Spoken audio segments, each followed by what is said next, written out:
boys. No. Good afternoon, everybody, and welcome to the Mpnfl coverage of Anzac Day footy on 98.7, 98.3 RPFM, and also on our streaming services through our website and our Facebook page. We're at the very sunny and warm, we would often say that in April, Emil Madsen Reserve in Mount Eliza for the DIV1 clash this afternoon on Anzac Day between Mount Eliza and Red Hill. There is another match which is Mornington playing as well today, and we'll give you some updates on that score as it comes through the afternoon. But to call all the action and to take a look back at this past round over the weekend, it's good afternoon to AJ King and Michael Voss. Craigo, good to be here again. Vossi, another day, another call. Yeah, look, obviously Anzac Day today, it's a significant day in the history of this great country and all that, but when it comes to like Mount Eliza and Red Hill, Mornington and Devon Meadows haven't played so far this round, and yet this week they're going to come off, 4-day break still, 5-day breaks to play on the weekend, and playing against sides that have come off 2 extra days break. Not exactly ideal, but to have these sort of days, you've got to give and take, I suppose. Yeah, I don't think the players are quite as across the strength and conditioning as the AFL lists are, Vossi, so I'm sure they'll be pretty happy to get out there today. But it's an absolute cracking day as we've had to take off the jackets. Well, some of us have so far. There's about 6 of us in the van, and it's certainly not cold in here. Well, it was a bit chilly out there at the end of the day on Saturday out there at Pearcedale, so certainly it's a much nicer day today, and the gentleman looks like no wind to speak of as such, and we should see a pretty good game this afternoon. Yeah, the conditions are a little bit, I guess they're opposite to when we were first here, Vossi. It was pretty cold, windy. It's a cracking day, minimal wind. I think we're going to see a free-flowing game. Both sides will want to use their legs and get a big score on the board. Yeah, they will. Just on that, Red Hill obviously have had a win against Rosebud first game. They had a massive win, a 15-goal win. They had a draw last week against Dramana. This is a test for them because obviously they're playing against a side who we think are going to be a significant player come the finals later in the year, being Mount Eliza will be there later in the season. So for them to come here today and get 4 points, that'll give them massive respect if they can come here today and take the points off Mount Eliza. But you're right, it's a lot better conditions than what we saw the first game when they played the Bombers here. But it should be a great game. There's a big crowd, obviously still building up, and I can tell you at Mornington today there is a lot of people down there, and I went past there. It must have been 11 o'clock, I reckon, and there was a lot of cars in the ground there then, and I reckon there'd be quite a few more in there at the moment. That crowd is certainly going to be substantial as well. Yeah, well, as you mentioned, it's a nice crowd building here at the moment, and it's good to, I guess, to commemorate the Anzacs and play a bit of local sport for the fact that we've missed that the last 2 years, and I think it's a great way that the clubs have come together, and they've put this sort of spectacle on, and as you mentioned, Mornington and Devon Meadows playing at Mornington, which I'm sure you're pretty flat about not commentating that one, Vossi. Yeah, look, that's fine, but no, we saw Mornington a couple of weeks ago. Look, Mornington got a big game today. Devon Meadows have obviously one of those sort of sides that want to be playing finals as well, so that's a pretty significant game in Division 2 today, but we're here at Division 1. That's where it's all about this afternoon. And we obviously did the match out at Pearcedale on Saturday. Somerville getting over the top in the last quarter. We spoke to Brad Wiggy-Canavan, who's actually just in front of us here, Vossi, in his little stealth outfit. They looked good in the last quarter, but I was very impressed with how Pearcedale applied themselves. Yeah, look, Pearcedale did apply themselves very well, and Pearcedale should have, they didn't, but they should have put Somerville to the sword a little bit just before three-quarter time and set them a much more stiffer task, because there was a significant breeze going down to the end. Somerville were kicking in the last quarter, and Pearsall only had an 11-point lead, and I think they kicked probably 5 points late in the quarter. And then the last 20 seconds, Somerville went down, kicked a goal, which brought the margin back from 3 goals back to 2.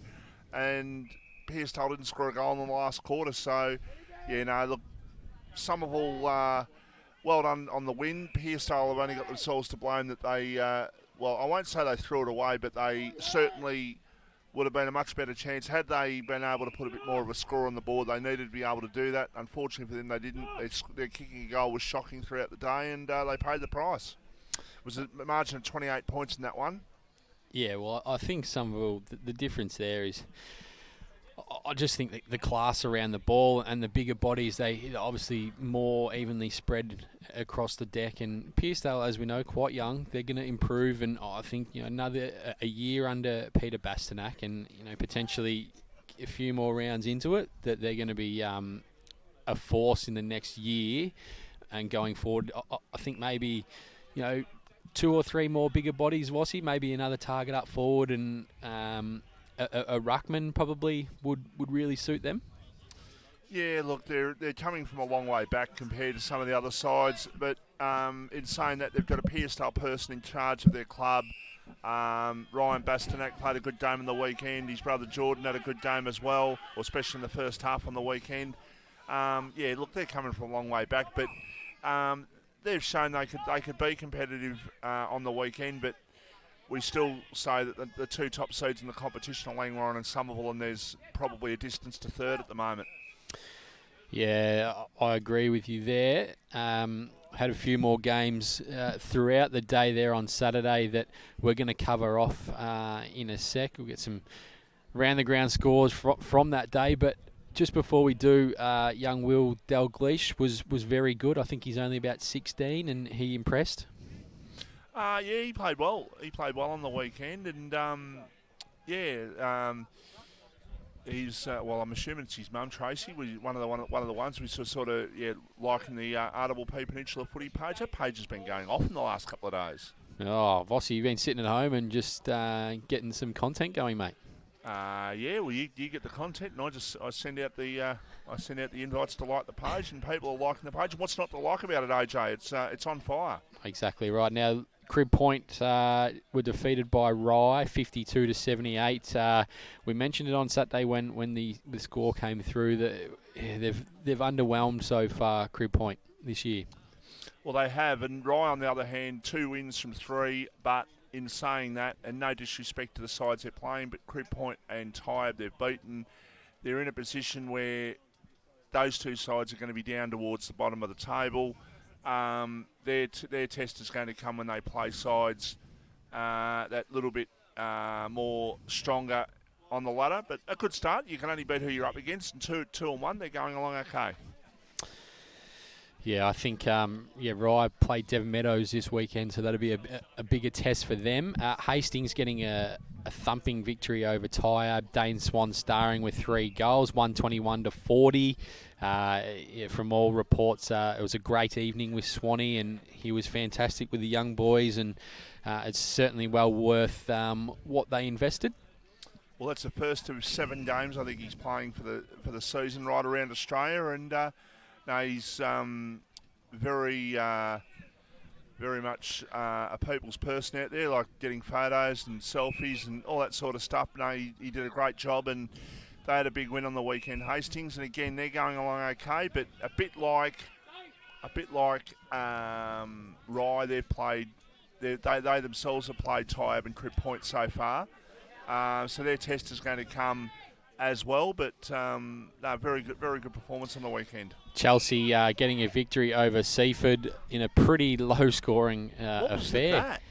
Yeah, 5-9 to I think it was 2-9. So it's an interesting scorecard, and when it came through, it was I was fairly surprised with that. But fairly tight all day, and I don't think there was much scoring until probably the second half. Yeah, I think we had through. The lack of experience Seaford have got at the moment is really hurting them. I think they're Vossi.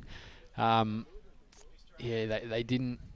They obviously lost a lot of talent over the off season, and I think they're in for a bit of a long season. But the positive is they'll get some games into the younger guys, and they'll go again. Yeah, they will. Lang Warren are going along very, very nicely at this stage, and I think I spoke about on the weekend. Obviously, Wiggy's just standing outside the van at the moment, but Somerville will play Lang Warren in 2 weeks. Now, Somerville this week play Tyab. Now, and no disrespect to Tyab, but they're going to be probably looking ahead at the game following than what they're doing this week.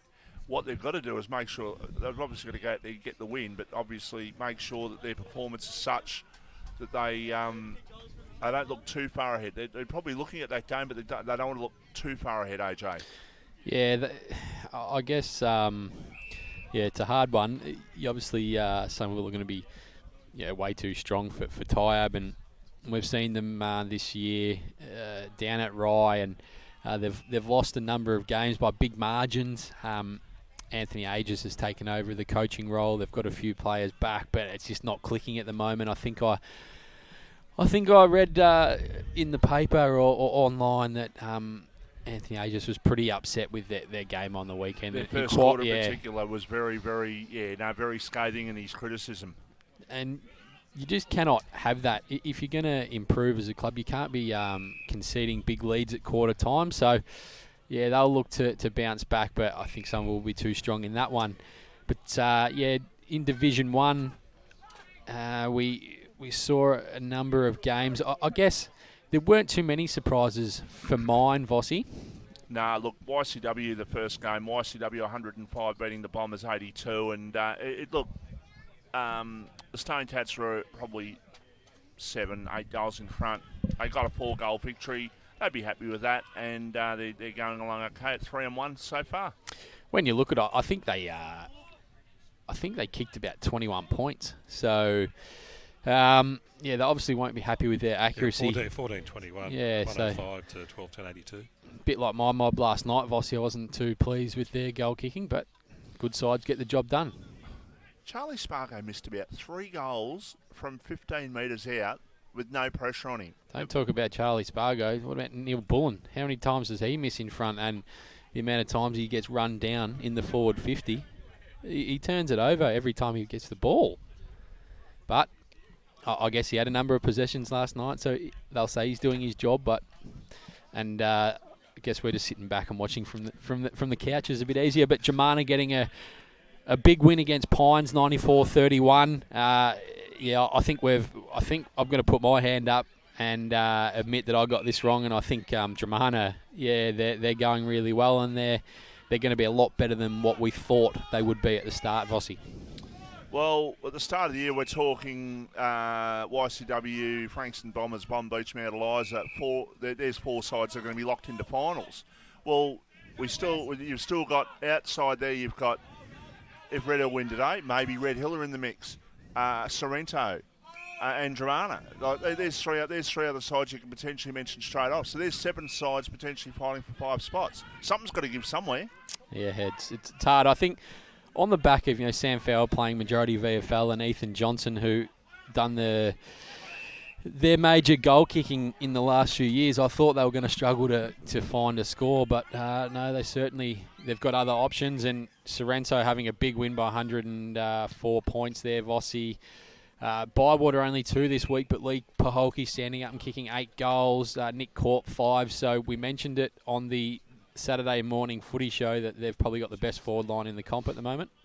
Yeah, they bat very deep there. So the King cemented his run in the weekend with 8 goals, did he?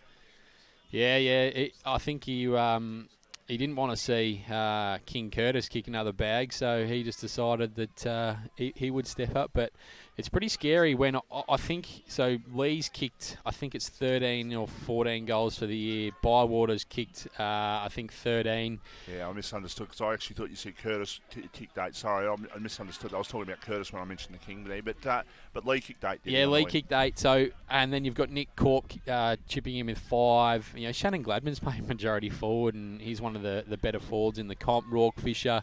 So. And Dan Hughes is playing down there as well. So I think people are starting to take more note of Sorrento, and they've got a big test this week against Bomb Beach, but I think they've always had the wood over Bomb Beach since the divisions have come together. So I think they'll be pretty happy with playing them, and I'm sure we'll see after this next round 4, where they sit properly, Vossi. We will, and Bomb Beach are back to 2-2 on the season after they had a 19-point victory over Rosebud. Look, a much better performance, even though it was a 19-point loss, a much better performance by Rosebud on the weekend, AJ? Yeah, and they held Bomb Beach for half. Most of the game. Yeah, most of the game, but I think that's just that thing where you look with the younger sides. The skill levels are there, but it's just the fact that they don't have the full-blown... they can't go with the better sides for a full game. Their conditioning obviously allows them to play with them for half the game, and we saw that with Rosebud against Sereno. And like Edithvale come out pretty firing against Sereno as well, but then they're just blown away. Then you've got the fit sides just really blow the sides away after half time. I guess if YCW probably kicked straight, that margin could have been 10 goals. So yeah, I guess the next couple of weeks, Vossi, will really determine this competition, because the stronger sides are going to start to play each other. Yeah, look, I guess if you go back to round 1, you saw Pines beat Edithvale by, was it 15? It was close to 15 goals, I think, round 1. And Pines have struggled since then to get any sort of competitiveness in their game, whereas and if Pines are beating Edithvale, now Edithvale seemingly, if you go by that, are a fair way off the pace. Now, obviously, they're going to be playing young guys. They've had a massive turnover to their list. We'll see how they go for the rest of the season. But obviously, there was talk last year. Should Langwarrin have come up? Should someone have gone down? All that sort of stuff, and people will probably be still saying that. But at the moment, we're only 3 games into the season. Still a long way to go. But right now, Edithvale a very, very long way back at this stage. All right, Vossi, we're going to get to a station break before we come back with some Anzac commitments out on the field.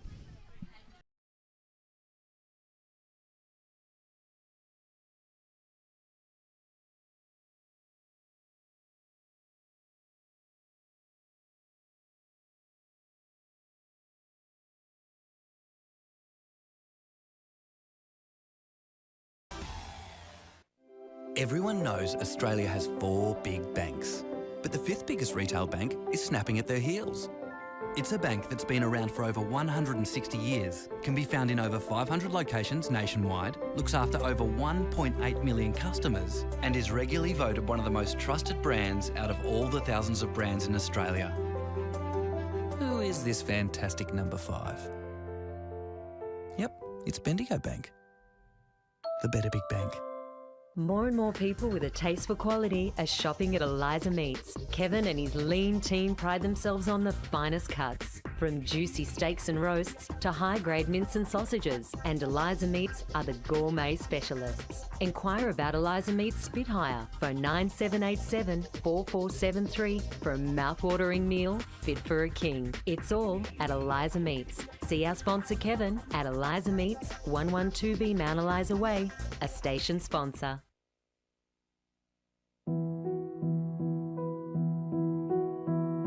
Hello, my name is Major Hayden Parsons, chaplain, serving here in the Solomon Islands. Just a shout out to all the school children and all the veterans who are marching this Anzac Day, lest we forget.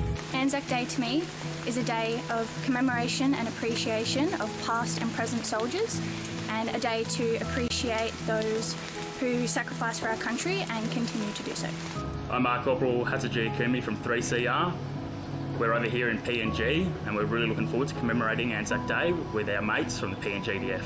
So this year on Anzac Day I will be at dawn service with the rest of the contingent and other members of the MFO on the Red Sea in Egypt. Hello, my name's Fabian. I'm serving with the Australian Army here in the Solomon Islands I just wanted to give a special shout out to the kids of Chapel Hill Primary School in Brisbane, particularly Miss Essex class of 1E.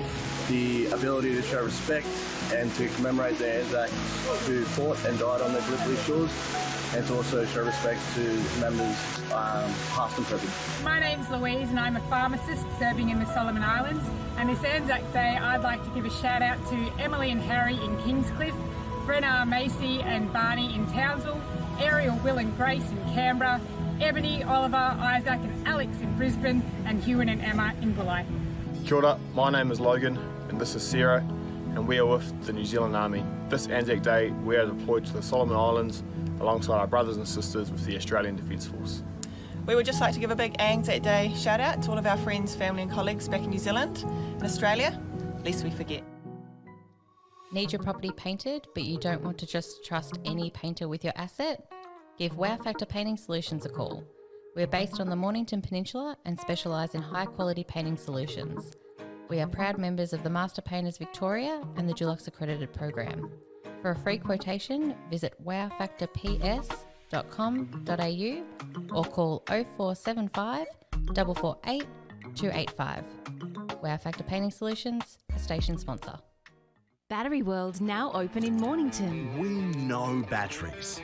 And welcome back to RPFM's coverage of the Mornington Peninsula Football League. It's our special Anzac Day broadcast on both RPFM on the 98.7, 98.3 and also on our streaming services, our Facebook and our website as well. We're here at Emil Madsen Reserve in Mount Eliza for the clash between Mount Eliza and Red Hill. And gentlemen, as it is Anzac Day, and as we've seen at a number of venues since Thursday on sporting fields across the country, we are about to have our Anzac Day ceremony here at Mount Eliza. Can somebody explain to me very quickly the Hawthorn game today, the game yesterday in Tassie, I think it was, the games, like there's been 2 or 3 games where we've seen the Australian national anthem, and I know Australian and New Zealand national anthems have been played at a couple of games, and I know it's all to do with Australian and New Zealand Army Corps, what Anzac stands for and all that, but why is the New Zealand national anthem being played at a couple and not the others? Yeah, it's an interesting thing. Maybe it's the fact they haven't got somebody to sing it, because having a few New Zealanders in my immediate family, of course the first part of the anthem is in Maori, and the second part, of course, in English. And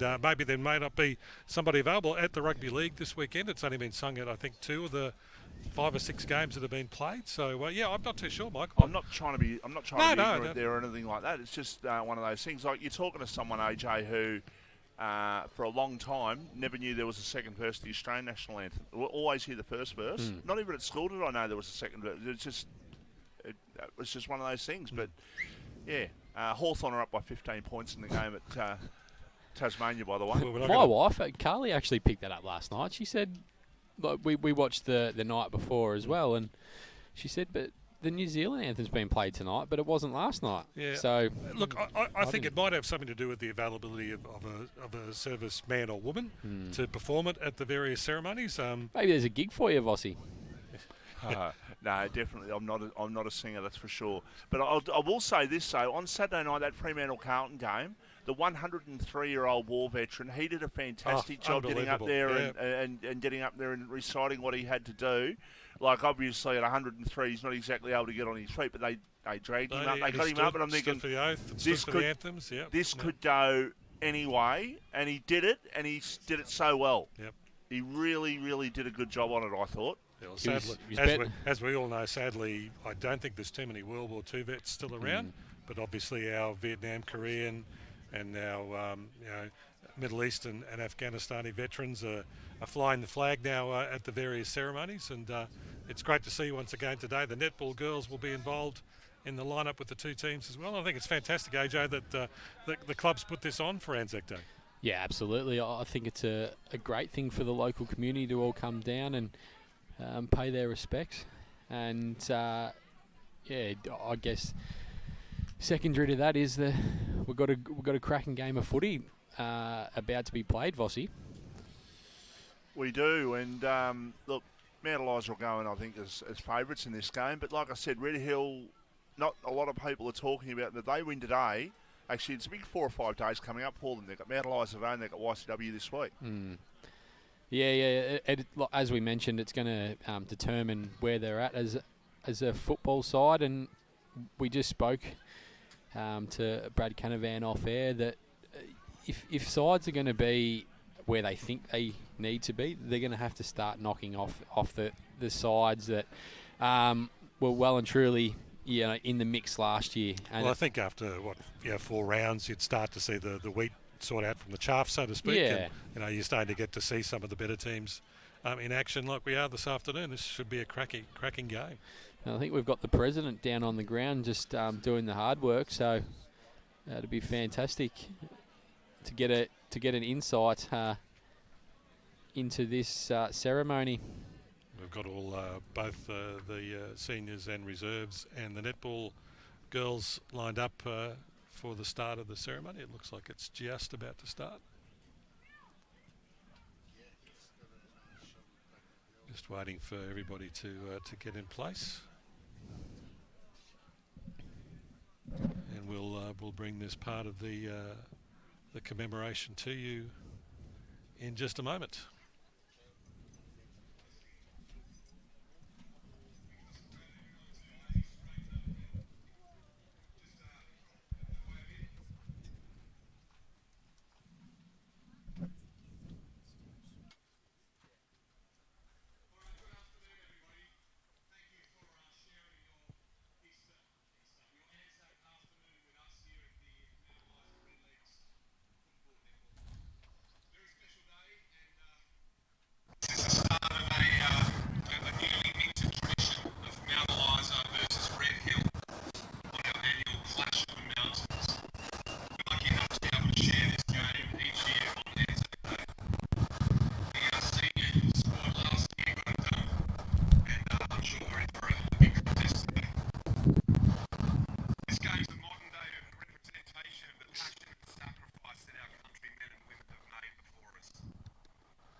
I'd urge everybody, if you ever get the chance, it's well worth baking.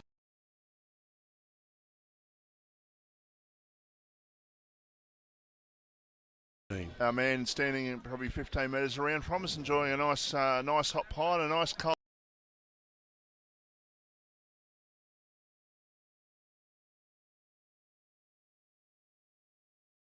Anthem though, guys. No, that was fantastic, wasn't it? Excellent to see. As everyone... He's got his...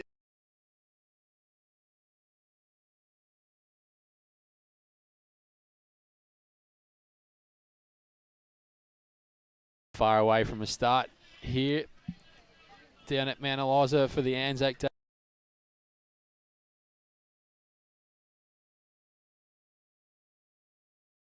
Red Hills to start. We got 99 Shane Mitchell, 84 Ben Erdley, number 6 Jake Mitchell, Stalwart, 29 Angus Patterson, 2 Marcus Delago, number 9 Danny Allsop.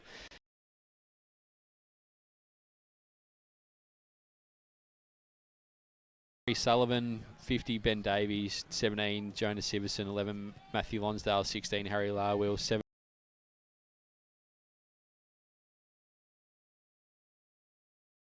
Liam Riley, 24 Luke Marcazzani, 4 Josh Mould, 8 Liam Harris.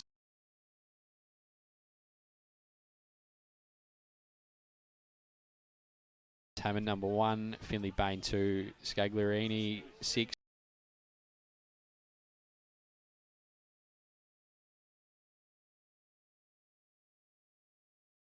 Two Max Morney, 24 Sam Morney, 29 Zach Rouse, 30 Jordan Rouse, 32 Lock. Joseph Watts, 45 Declan Cole, 47 Fraser Phillips, 51 Liam Boyd, 88 Bailey Welsh, and I haven't seen as many number 80s in one side. Vossi. And Bailey Welsh is wearing number 88 from Mount Eliza.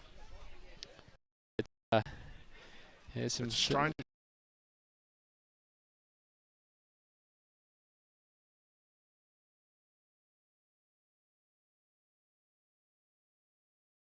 We saw James Brigden walk past, who Leaper Holke in his article has expressed that he thinks he's the best defender.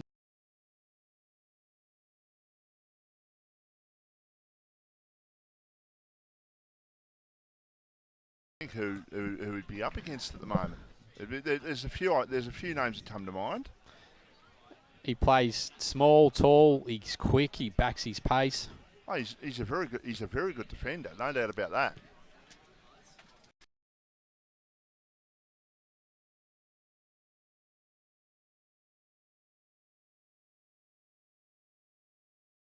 Certainly come on down. There's still room, but it's a very big crowd in attendance for this Anzac Day game. Talk about room, Vossi. I don't think there's much room in the box, so if anyone wants to call, I wouldn't be coming in. Well, we are not far off being underway for this game this afternoon, and just before we do start, Hawthorn are up by 20 points in the AFL. Just if anyone's wondering. Well, I'm certainly not talking about the debacle in Hobart yesterday for my boys again, Vossi, so on the 60-point drubbing. I'm sure the president down the back and we're pretty happy. We'll just take the win and we'll move on to next week. Sus? No, he's not mic'd up today. He's play Hawthorn next week. Yeah. What are your thoughts, Vossi, on that? We've got nothing to lose and everything to gain next week. Obviously, still got a game of football to play. No, might win, might lose today, but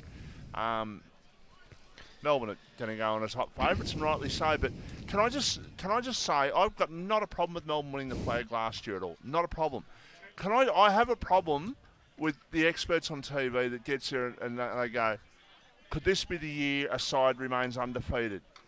In all the years we've been following football, all the years of my life, you've never seen a side go undefeated. You never will see a side go undefeated in a year. You just won't see it. You won't see it. Melbourne might win the flag. They might win the flag again. And the odds are, look, right now, if the grand final was played, they'd probably win it right now. But you've got to understand that the great sides, the Hawthorns of the 88-89, Hawthorn lost 3 games both years. Essendon in 2000 lost one game.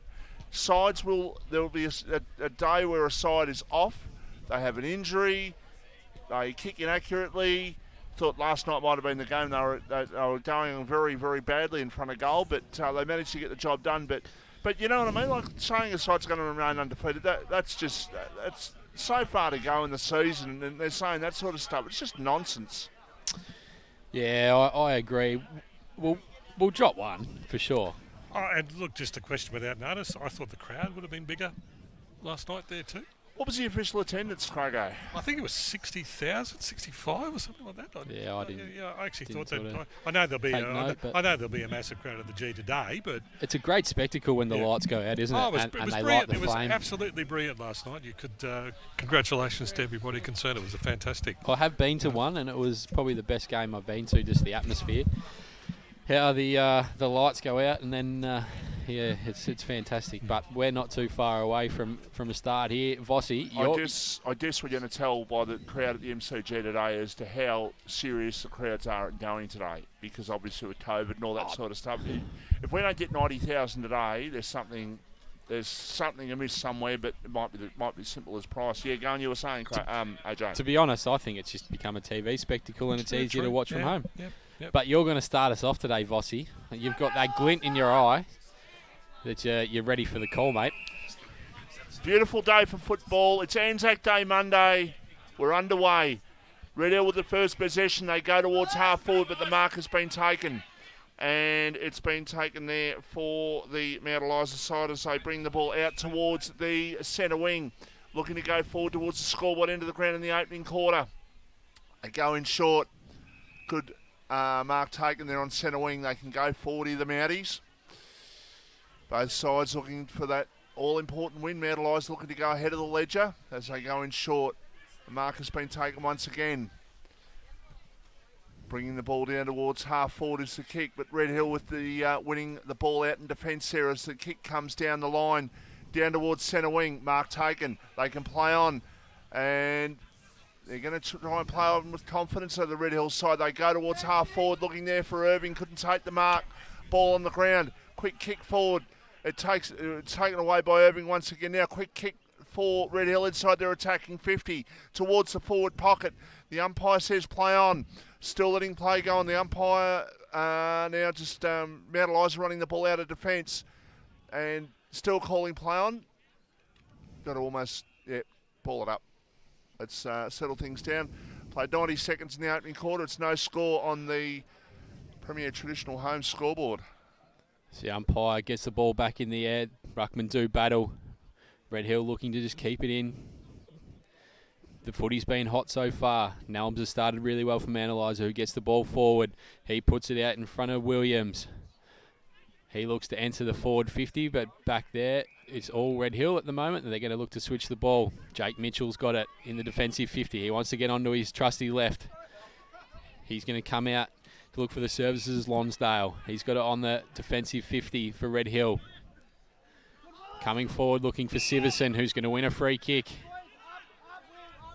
He's been in red hot touch early, Vossi. He's going with the top note at the moment. Siverson looks inside, risky kick. Don't want to turn it over there, but they haven't. Red Hill roll to the far side. Well done by Nelms, just to get a touch in there. Mount Eliza just retreat, but they're going to go forward now. They've found Williams once again. He's had a couple of touches early.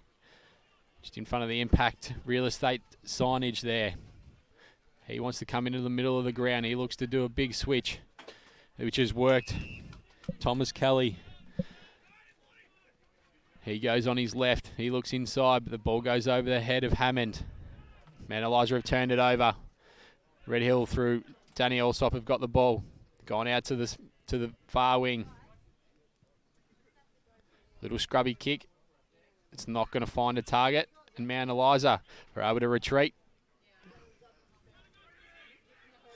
They look to go forward, looking for a target. Harry Larwell one out, but he's taken a mark in his defensive 50. And he finds Lonsdale on the back 50 there for Red Hill. Alsop's got the mark. Both sides looking to switch the ball early, Vossi.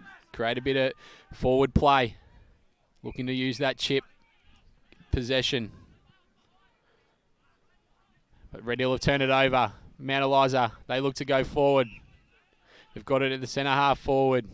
Looking for James Hammond, who goes with the one juke. Got to go with two there. Red Hill able to bring it away. They've got a couple of loose in the middle. They're able to roll and go as they do.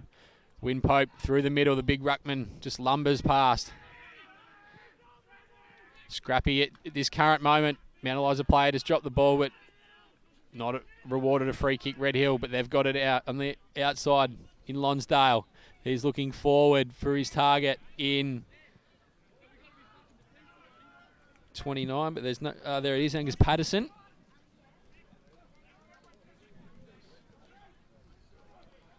Defence is on top for both sides at the moment, and we have a number issue from Mount Eliza as well. We've got a number 4 who's just come to the bench, and we haven't got a number 4 on our list. So it's all happening again, AJ, and we love the mystery. Bailey Welsh has got 4 on Vossi, not 88. Okay, well there you go. Don't blame him. Big difference between 88 and 4, that's for sure. If he's picked 88, well, not bad. As he's got it now, Vossi. He's got 1 bounce, 2 bounce. Could have gone a third, but he goes over the top. And Mount Eliza look to get their first goal on the board, and they've kicked it.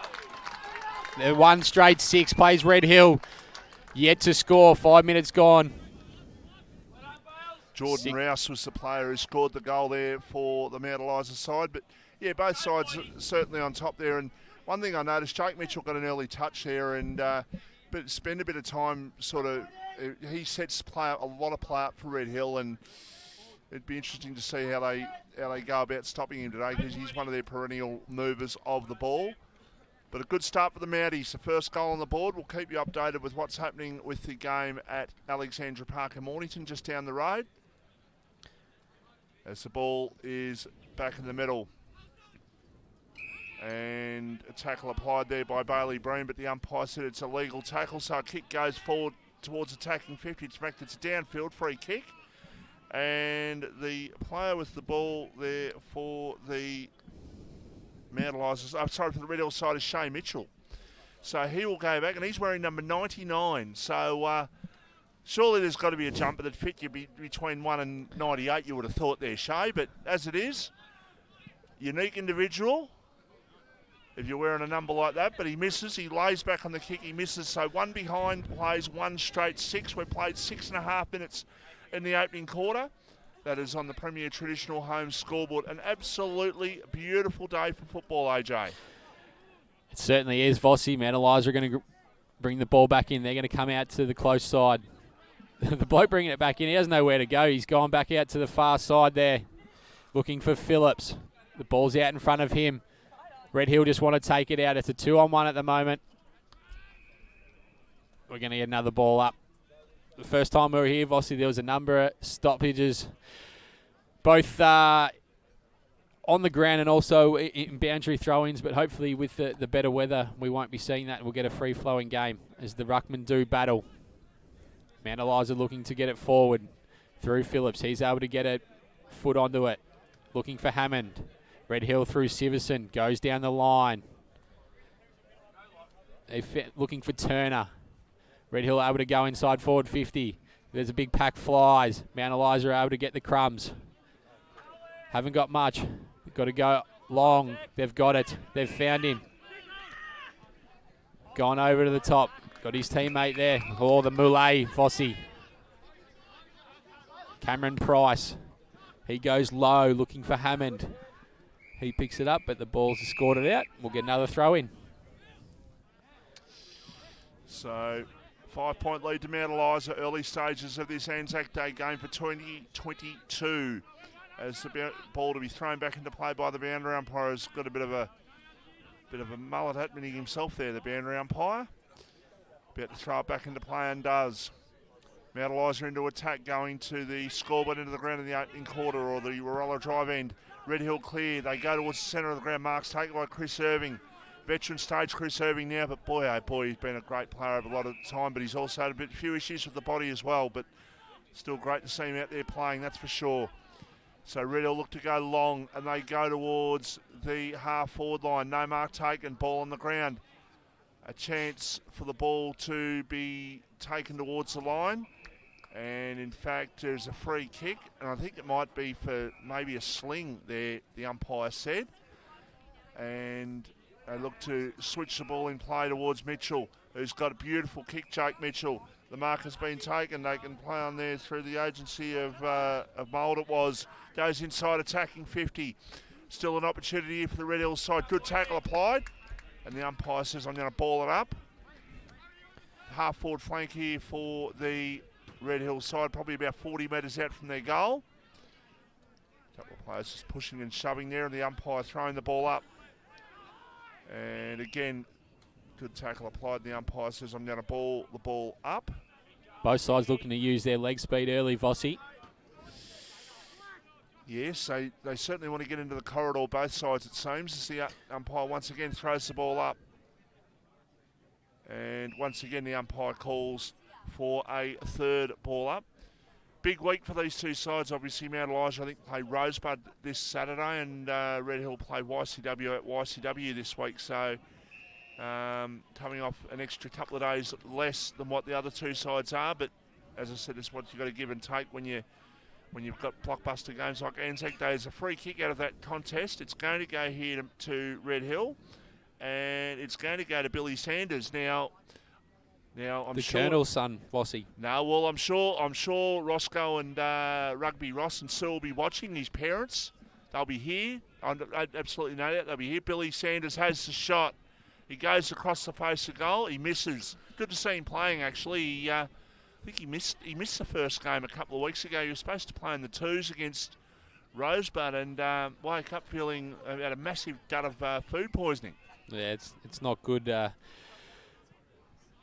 When the COVID's going around, you probably wake up thinking, is that Vossi? As Mount Eliza have brought it all the way up past the wing.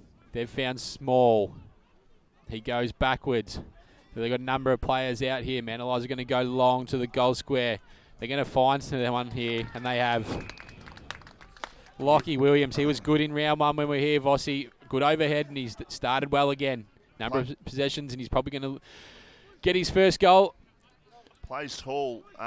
Just on that Billy Sanders thing, I think he went out. The story goes he went out for some pasta the night before. He was on his own. He thought, I'll go out and get some pasta. He had it, and he felt. I'm not going to say where it was. Don't even know exactly where it was, but could have been anywhere. But felt absolutely crook as a dog afterwards, and had to pull out the following day. There's a goal to Mount Eliza. They have their second, 2 straight 12. Red Hill are 1 behind, and that is on the Premier Traditional Home scoreboard, and a good start for the Mounties. Yeah, it's a great start from Mount Eliza, 2 goals straight. As you just mentioned, Michael Voss, 2 behinds for Red Hill here at the Battery World of Mornington match of the day.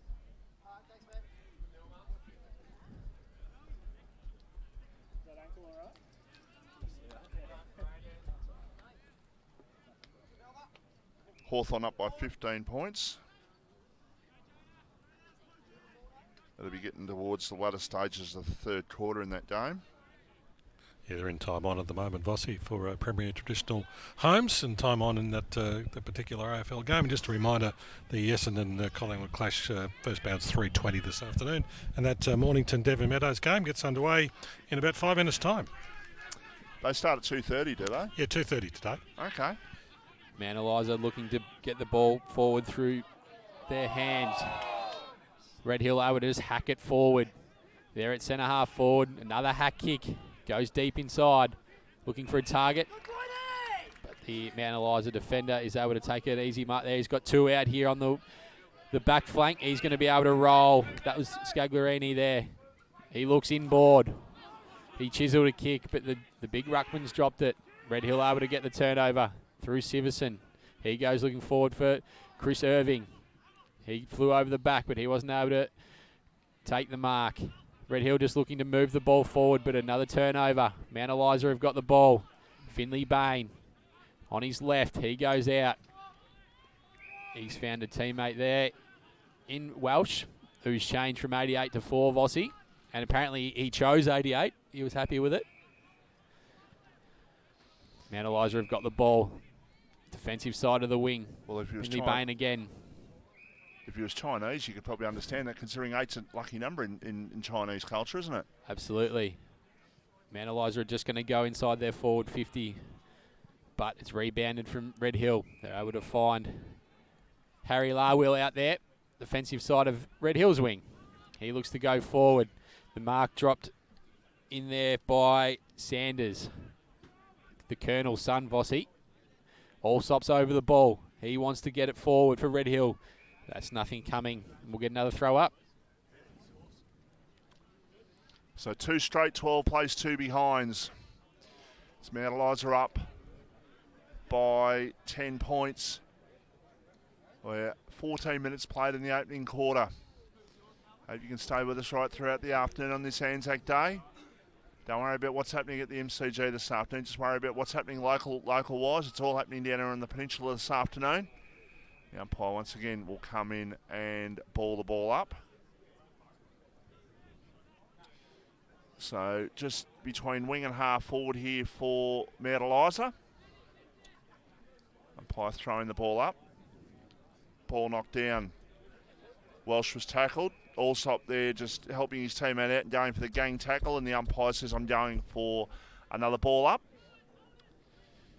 Ball hasn't travelled too far. Red Hill just not being able to get that final kick inside their attacking 50 to get that opening goal on the board for them, but Mount Eliza have only had the 2 scoring shots themselves, but they've been successful with both of them. Once again, the umpire calls for a ball up. They look more dangerous in the air, Vossi, don't they, Mount Eliza, in this current moment? Yeah, they're making the most of their opportunities at this stage, and as Red Hill looking to go with a high kick down towards half forward. Now they knocked the ball forward. An opportunity there for Morno it was, who then lost control. Ball towards the line, goes towards there and will stay in play, just stay inside the field of play, and the ball goes towards the line. And so in Red Hill into attack.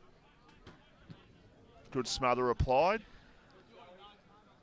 Can Red Hill make the most of their opportunity here inside their attacking 50? The ball comes out of defensive 50. It's taken by Finlay Bain, who had a good game, the first game we saw against the Bombers here a few weeks ago. Mount Eliza looking to run. They go down towards the half-forward line. Hammond was the one who went up for the mark, couldn't take the mark. Now just a quick toe poke forward towards inside attacking 50. The mark has been taken there for Red Hill. They can play on with a short pass towards Allsop, who's got it. He plays on, goes around in circles, and finally goes with a kick out towards the half-back line. Now, what's... They paid it in the back decision, didn't it? There was a lot in that, AJ? It didn't look like too much, Vossi, but Red Hill are just falling down. They don't have a big key target forward, do they? That they can just put the ball on top of their head. It's Harry Wimpope. The ball's smothered. Mount Eliza are going to go forward, but they look to have turned it over. No free kick coming for Red Hill. Shane Tennant going back with a flight, who's nearly taken out. Red Hill look like they're going to win the ball. They've picked it up. And a good, strong tackle there from Mount Eliza. We'll get another ball up. About 60 out from the Red Hill goal.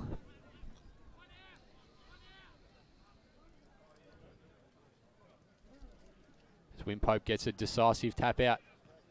Allsop there. He looks to get through the traffic. Lonsdale, quick kick forward. Mount Eliza defence has been really rock strong at the moment. At Red Hill are going to get a free kick here for holding the man. Ravenel's going to go back to kick for their first goal. Vossi on the Premier Traditional Home scoreboard. They're yet to kick a goal. Mount Eliza are 2 straight, 12. It's nearly 18 minutes gone in the first quarter. Yeah, so no real win to speak of out there. So Matt Ravenel with the ball. He'll kick from directly in front. He'll kick from basically about 45 out. Has the shot, and that comes back nicely. Like I said, not a lot of wind, but that he just had to bring that back right to left, just a smidge. first goal on the board for Red Hill. They're 1-2-8, and Mount Eliza are 2 straight 12. Premier Traditional Home scoreboard. Rossi, just an update, three-quarter time in Tassie. Hawthorn up by 9 points, 62-53. Hawthorn have led all day in that one. Can they hold on? Next week might be the day you get a decent crowd at the MCG, AJ, with Melbourne playing Hawthorn. Yeah, it depends on the conditions, whether there is happened snow or today not. too. As the ruck do battle, Mount Eliza are able to get an effective hit out. Bailey Breen's looking to try and get the ball forward, but then he lays a strong tackle. We're going to get another throw up. In the defensive side of the centre circle for Mount Eliza. For Red Hill. The ball's thrown up. Ruckman do battle once again. Welsh has been good early. He looks to just burrow his way through. We're going to get another ball up. The ball has not moved too far, Vossi, from the original throw up. Two Ruckman do battle once again. Another strong tackle from Red Hill. We'll get another ball up. I think these two sides, early in the season last year, I think they played I think it was a 4-goal, maybe 5 goals to 4 or 4 goals each. Poor Bethrain in the second half in that game, but it was a game that Red Hill got the better of Mount Eliza on that day. A high kick, and that's gone a bit out of bounds on the full. And so Red Hill looking to bring the ball back into play through Jonas Severson, who suffered a bit of I think he suffered a back injury of sorts last year. He was out for quite a few weeks last year. As the kick goes out towards Allsop, ball comes to the back. Ball turned over now, an opportunity for Scaglarini. He goes in short, looking there for Finlay Bain, not marked. Hammond around the corner, goes to kick towards full forward, but Red Hill will win out. They go with the ball over the top. They run the ball towards defensive 50, looking to try and find the open man on centre wing. Ball comes to the back. Need to just kick the ball off the ground. Just keep it going your way. They just keep it going. That's really good play to try and keep it moving inside attacking 50 is the ball for Red Hill, and the umpire says I'm going to ball it up. They probably gained 30 metres there out of not really handling it there, AJ. Yeah, you're spot on there, Vossi. They've been able to get into their forward 50 and they want to lock it in. It's the two rucks do battle once again. We've had a number of stoppages so far. Red Hill look to come out. They just want to move it forward. They've gone back just outside their forward 50. A quick kick in, but it's all Mount Eliza there. Declan Cole's able to take a mark. He looks towards the wing. Going to have to hit Hammond there. He's not able to. And the ball is just locked in from the two Mount Eliza players. It's a bit of how do you do there, Vossi? Yeah, look, the tackle was applied. I actually thought the Red Hill player there might have copped. Liam Riley was the player. I actually thought he might have copped one maybe over the shoulder there as he was brought to ground, but not to be. The umpire a bit closer than what we are. So right in front of where Steve Bradle and the Mount Eliza interchange bench is. Ball looking to clear through Scaglarini. He goes with a high kick down towards centre wing. Going up and not taking the mark. There was Rouse. The mark was instead taken. I was going to say it's an absolute shocker. Welsh should have taken that one, I thought, but as it was, it went over the top. Had just enough weight to get the ball over the top to him. Now they can bring the ball forward here, Red Hill. They're finding their feet in this game. There's a short pass, and the mark is taken 45 to 50 metres out from goal. And currently the margin is 4 points with 22 and a half minutes in the opening quarter, and this to bring this to give Red Hill the lead just before quarter time. Yeah, their ball movement was much better. They're not a side that can bomb the ball long, Vossi. They need to hit their short targets as Sullivan comes in looking for their second goal. There's a pack formed. It's just rushed behind. Red Hill will move on to 1-3-9. Mount Eliza 2 straight here on the Premier Traditional Home scoreboard. Mount Eliza have exited from their defensive 50. Finlay Bain uses his left. He's found a target there. Welsh has got the ball again. He's been prominent early. They've got it up to the wing. They're going to get a free kick here. Mount Eliza, the advantage has been paid. Aiden Nowams, he looks to go long. Harry Larwell's going to win the race for Red Hill. Over to Jake Mitchell. He wants to use his left. He concedes. It'll be Mount Eliza's first behind as Red Hill bring the ball in quickly. They haven't seen the man coming off the bench here for Mount Eliza. He could have absolutely smashed him there. The ball's out in front of Noah Turner for Red Hill. But standing there for Mount Eliza, taking intercept mark is Shane Tennant. His kick is deflected. But Finlay Bain is going to win a free kick. But that's quarter time, Vossi. 2 goals straight.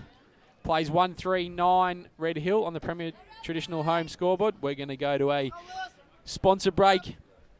And we'll come back with a wrap-up of the first quarter. We'll be back in a minute.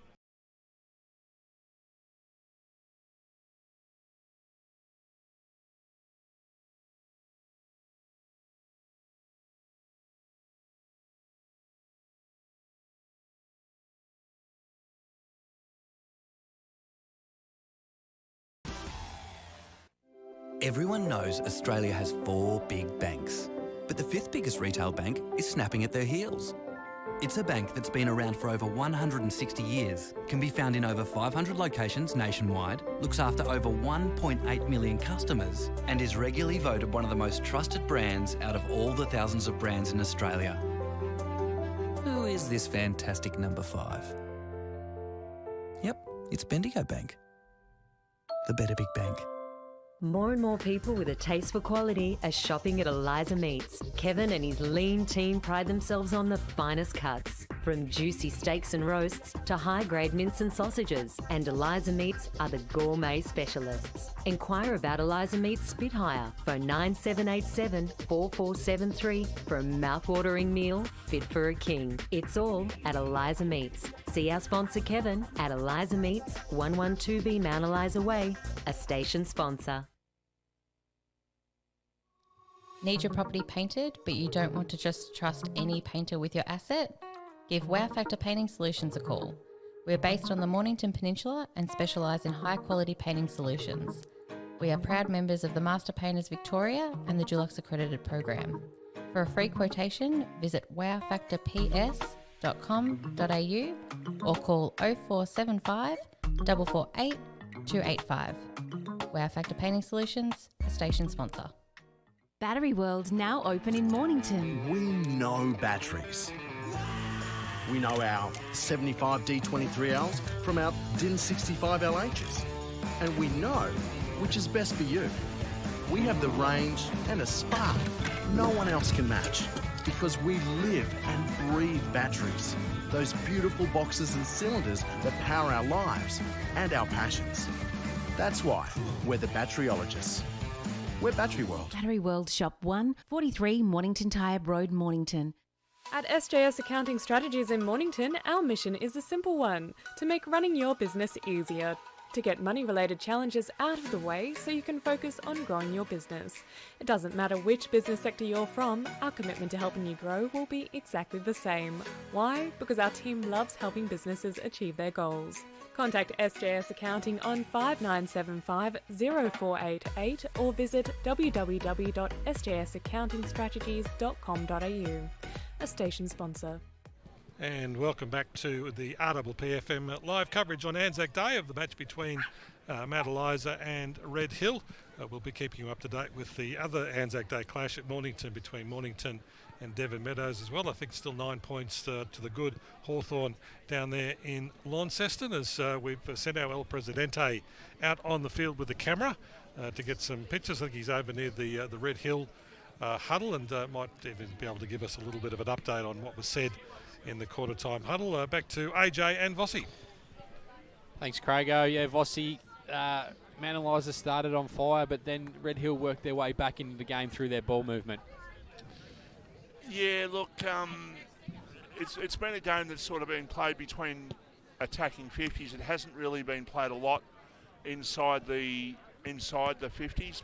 Both sides haven't been able to put a lot of scoreboard pressure on the other at the moment. Obviously, three points, I think, is the margin on the scoreboard, 12 to 9. So, yeah, you're sort of half forward to half forward pretty much at the moment. But it's a game that certainly both sides will be hoping they can get a bit more better ball use than what they had in the first quarter. But both sides certainly well and truly in this game.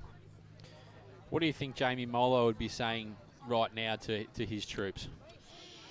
I don't think he'd be saying too much in the way of negative stuff. I think he'd just be basically getting there and trying to get them to use the ball a little bit better, just maybe lower the eyes a little bit, maybe just get the ball inside 50 and just find that final kick, because that's the thing that's letting them down at the moment. Yeah, we mentioned that they don't really have that bailout kick to go deep inside forward 50 to a one-on-one contest. It's more them working their way through the corridor and hitting someone up at centre half forward and then getting that one-out lead. So that's probably something they need to work on, work well in the back half, whereas Mount Eliza can afford to probably go that little bit higher with Lockie Williams and also James Hammond down in the forward 50, able to take a really good contested mark. Yeah, both sides still in their huddles, so we're still a little bit off before we start the second quarter. I don't think the president could get any closer, that's for sure. Yeah, I know, I did see him over there. And they're just breaking up at the moment, Red Hill. Mount Eliza's still in their huddle with Steve Brattle and the team there, just going through their final little bit of words of advice. What a beautiful day it is for football, though. This afternoon we're just about to, hit May. Can you believe that? Just about to hit May. Hard to believe, isn't it? It's crazy, Vossi.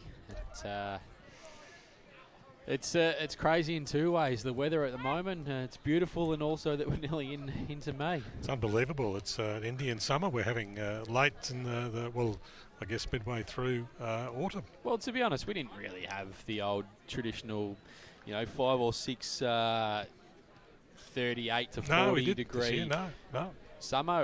It was more even. It was just 28 to 30 most days, which was pretty nice. It was kind of the Queensland sort of weather that.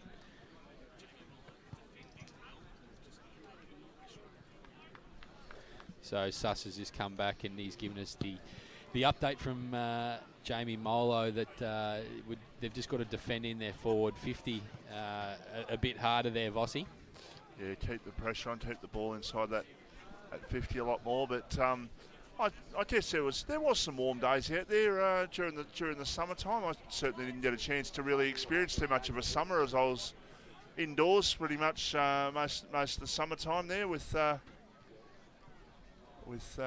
being in rehab. There's a dog's spoiled, just getting carried along there. It's a dog's life, I tell you, AJ. There was a dog on the field that was pretty good with a football in its mouth too, just before. So. Oh, is that the one that was playing? Is that the one that was going around playing soccer, just heading it to himself? Yeah. I did see that dog. So we're about to get the second quarter underway here at Mount Eliza. Mount Eliza lead by 4 points. So ball's lofted into the air. We're going to get the first throw up of the second quarter underway. Allsop looks to come through. There's a heavy tackle laid there by Mount Eliza. Allsop bottles up his work. Red Hill just looking to move the ball forward. Mount Eliza's pressure has been spot on early. We're going to get another throw up. Pretty much right in front of us here, Vossi, in the corridor, in the caravan, sorry. But it, as Allsop, he started well. He's got another clearing kick. Looking forward, the ball just bounces. And the ball's been escorted out. We're going to get another throw in. Right in front of the caravan. There's plenty of mullets getting around at the moment, Vossi. There's got the young umpire here with one. That game, incidentally, there's 11 minutes to go in the game and Hawthorn are up by 2 points.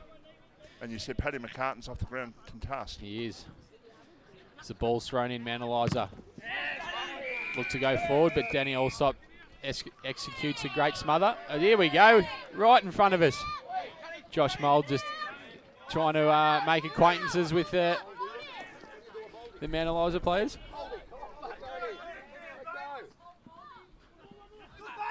Not sure that the crowd could grab the players there. I'm not sure what. No, and that is something that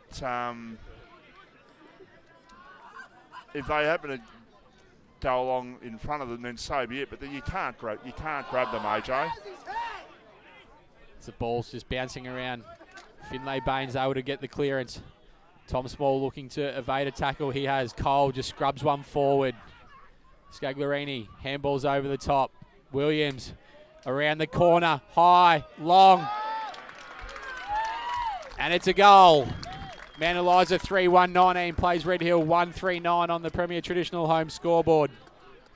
Yeah, I think you're 100% correct what you said there. Yeah, I'm not sure I'd be too thrilled whether it was a Mount Eliza supporter or not. It doesn't matter. But they've got nothing to do with the game. 100%. But a good start for Mount Eliza this second quarter with a goal. So they're up by 10 points in that game. And as I mentioned, Damien Tassie, Hawthorn up by 2 points with half a quarter to go. Braden Nelms back to 1 point, Vossi. Braden Nelms has started really well for Mount Eliza in this game, like he did in the round 1 clash. You might not get too much sense out of me in the next 10 minutes, AJ. As Red Hill looking to go forward, Irving is driven to the ground. We'll get another throw up. About 45 metres out in front of the Red Hill goal. They're looking to try and get their second on the board. Just bouncing around. Thomas Kelly gets a clearing kick. He's found Lockie Williams, but he's pushed in the back. No free kick forthcoming. The ball's gone into the Red Hill forward line deep, but they've been pushed out of bounds. We'll get another throw in deep in the forward pocket for Red Hill. Whilst he's just admiring what's going on around the caravan, he was being given cheese and biscuits earlier. I was actually, but as Allsop crumbs off the pack, goal. He's been fantastic. I would have him leading best on ground at the moment, Vossi, for mine. He's been getting a lot of the ball sort of defensive side and trying to be that link man for Red Hill, but obviously getting the ball forward on that occasion. So marching back to 4 points in the match today. 3-1-19 plays 2-3-15. And Craig, if you actually think back to 12 months ago, Hawthorn played Adelaide, and I think I gave short pass much love on that day when the game was.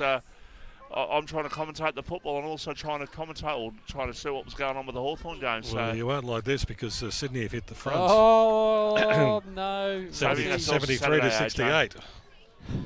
I'll come back in a minute, Vossi. It's the Ruckman-Do battle. Finlay Bain, he gets the handball out. Red Hill looking to go forward once again. The ball's just bouncing around. There's plenty of tackles being applied, and we'll get another throw up. Tom Slattery's doing some heavy work inside, Vossi for Red Hill, as the ball's thrown up. Cole just at the back of the pack. Irving just throws him around, and we'll get another ball up. Basically in the middle of the ground here at Emil Madsen Reserve. The Ruckman-Do battle. And you guess it, Vossi. We'll have another stoppage. We'll get another ball up. We haven't moved at all. Morney and Winpope doing the ruck. There's Nelms. They've got a bit of link here. Man, Eliza. They've found Watts. And the electric sort of pink boots there, Bossy. James Hammond's got the ball, centre half forward. He goes over the top looking for Tom Small. And he's been found about 40 metres out from the Mount Eliza goal on a slight angle. But he goes into the corridor. Found Tom Kelly a bit further out. Better angle. He'll go back to look for Mount Eliza's fourth goal. We've had nearly 6 minutes played in the second quarter.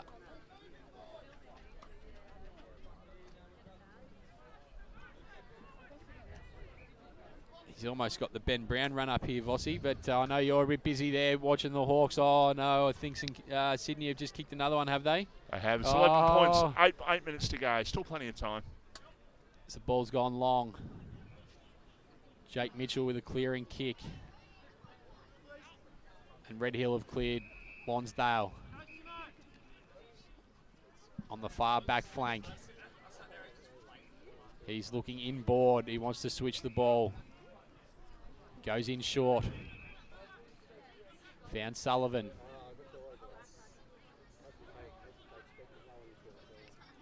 They can go back here, which they're going to do. Liam Riley's got the ball, but Marcus Delago on the wing. The ball's going to find him. He wants to roll early as he does. Looks for Lonsdale. Kick over the top, looking for Siverson. He marks. Not paid, sorry. Red Hill looks to use their leg speed. Josh Mould. He goes back. Lonsdale. He goes round the corner. Looking for a target there. Nothing coming. Quick kick from Red Hill, but Shane Tennant all alone. He gets a sweeping handball, although it's not a good one. Slattery with a bit of a checky. Oh, that's well done. That's the Ben Dixon Chinana. He chucked that on the boot. Didn't have a lot of time to do it, and he got it in exactly the spot he was looking for. Jamie Molo wanted some pressure, and he's got it. I think that scoreboard's going very ballistic at the moment. Yeah, because Red Hill with 3 goals on that, and they've gone up to 4. I think it's I think the score is actually 3-3-21 to 3-1-19. They've got it back correct now, Vossi. But Red Hill have started very well in this second quarter after Mount Eliza getting an early goal. They get the ball out now. They can go forward here. Is it kick downfield or is it coming back on play? No, it's coming back on play actually. Back towards the centre of the ground. Josh Mould's going to take the free kick. He's got a number of possessions early in this second quarter. 7 minutes to go in Tasmania. Sydney up by 11 points. I'm surprised you're still calling the game, Vossi. Look, I can multitask. Oh, I bet you can. It's what a parent's all about, isn't it? Multitasking, you know all about that. Absolutely. Gentlemen, just quickly for Premier Traditional Homes, got a score through from Mornington. Devon Meadows 6-4-40. Mornington 1 behind. Oh, they're making a statement, Devon Vossi. Meadows up by 39 points. Yep. Wow, way. Have you noticed that Vossi's got his Mornington top on again? Just because they're playing. It's a coincidence that this red, white and blue shirt continues to be put on when Mornington play. It's not actually an official Mornington shirt, but it's like a Mornington shirt, AJ. As Red Hill, they've caused a turnover. They look inside, looking for Patterson. Not able to take the mark. Mount Eliza just paddled the ball forward, looking for Nelms. He wants his left side. Really good pressure from Red Hill. Allsop's going to go up, but Shane Tennant taking a great mark. That's definitely a contender of the Bridgestone Select Mornington Mark of the Day, Vossi. He's done that a few times already, Tennant, just steadying things down in defence. They've got to put a bit more time into him in terms of the forward pressure onto him, because right now he seems to be where the ball is going for Red Hill, and he's stopping them in every chance he gets.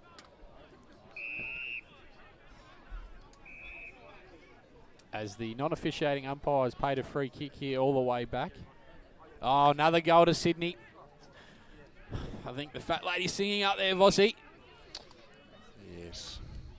As Mount Eliza through Scagliarini, they try to go forward. Got himself into trouble here, but they've been able to get himself back out. They look inboard. They've found a target there in Kelly.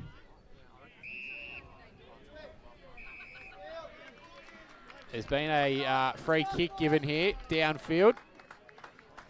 So Thomas Kelly's going to line up right in front, Vossi, about 10 metres out if it's correct in the meterage from the umpire. Looks spot on from the 50. Yeah, no, this should be a very comfortable goal, and it is. So Mount Eliza back in front, 4-1-25, Red Hill 3-3-21, Premier Traditional Homes scoreboard. And Devon Meadows just kicked another goal, 46-1, Mornington at the moment. Well, if the president's got a microphone in the background there, what are we talking? Like the last half of the game against Coringal, the last half of the last quarter against Coringal, first quarter against Devon Meadows. It's been a very disappointing run for Mornington there. Very disappointing. Maybe you'll have to go down during the week, Vossi, and have a couple of words with them. Just get Goose out of the way and have a chat. I'm sure Goose will be able to set them on the path, hopefully back there. Hopefully they can get themselves back into that game and make it a bit more of a contest. But that's a great start for Devon Meadows in all seriousness, AJ. Yeah, Sydney have kicked another one to 91-68 in the AFL. Slattery just gets a toe poke forward for Red Hill.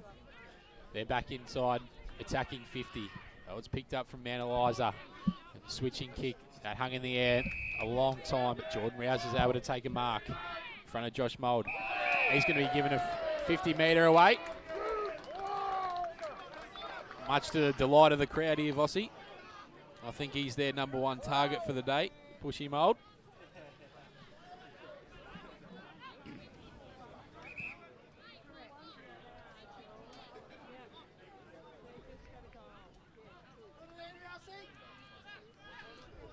Rouse is going to go inside forward 50 with this kick. Doesn't go long, but he's found a target there all alone.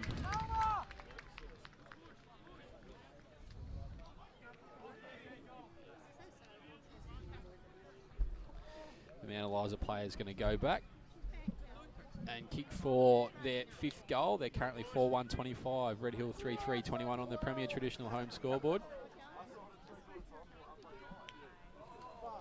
It's 22 points the margin in Tassie, so that game is over. It's Fraser Phillips lines up Mount Eliza's 5th goal. The umpire does not move. That's Mount Eliza's 5th. 5-1-31 plays Red Hill 3-3-21 here on the Premier Traditional Home scoreboard. Michael Voss. Yeah, and good answering couple of goals there for Mount Eliza after Red Hill got a couple on the scoreboard themselves. Braden Nelms just having a bit of a spell on the interchange bench and just getting a word to him there about what the coaches are after from him. But Mount Eliza up by 10 points. We've played 13.5 minutes in the second quarter. We're live here at the Emil Madsen Reserve. Hope you can stay with us right throughout the afternoon.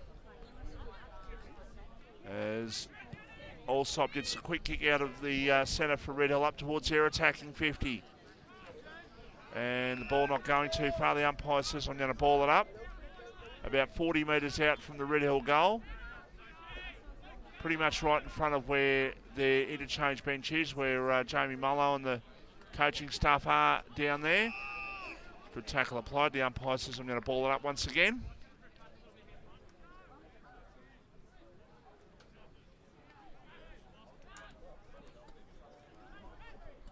So, quick kick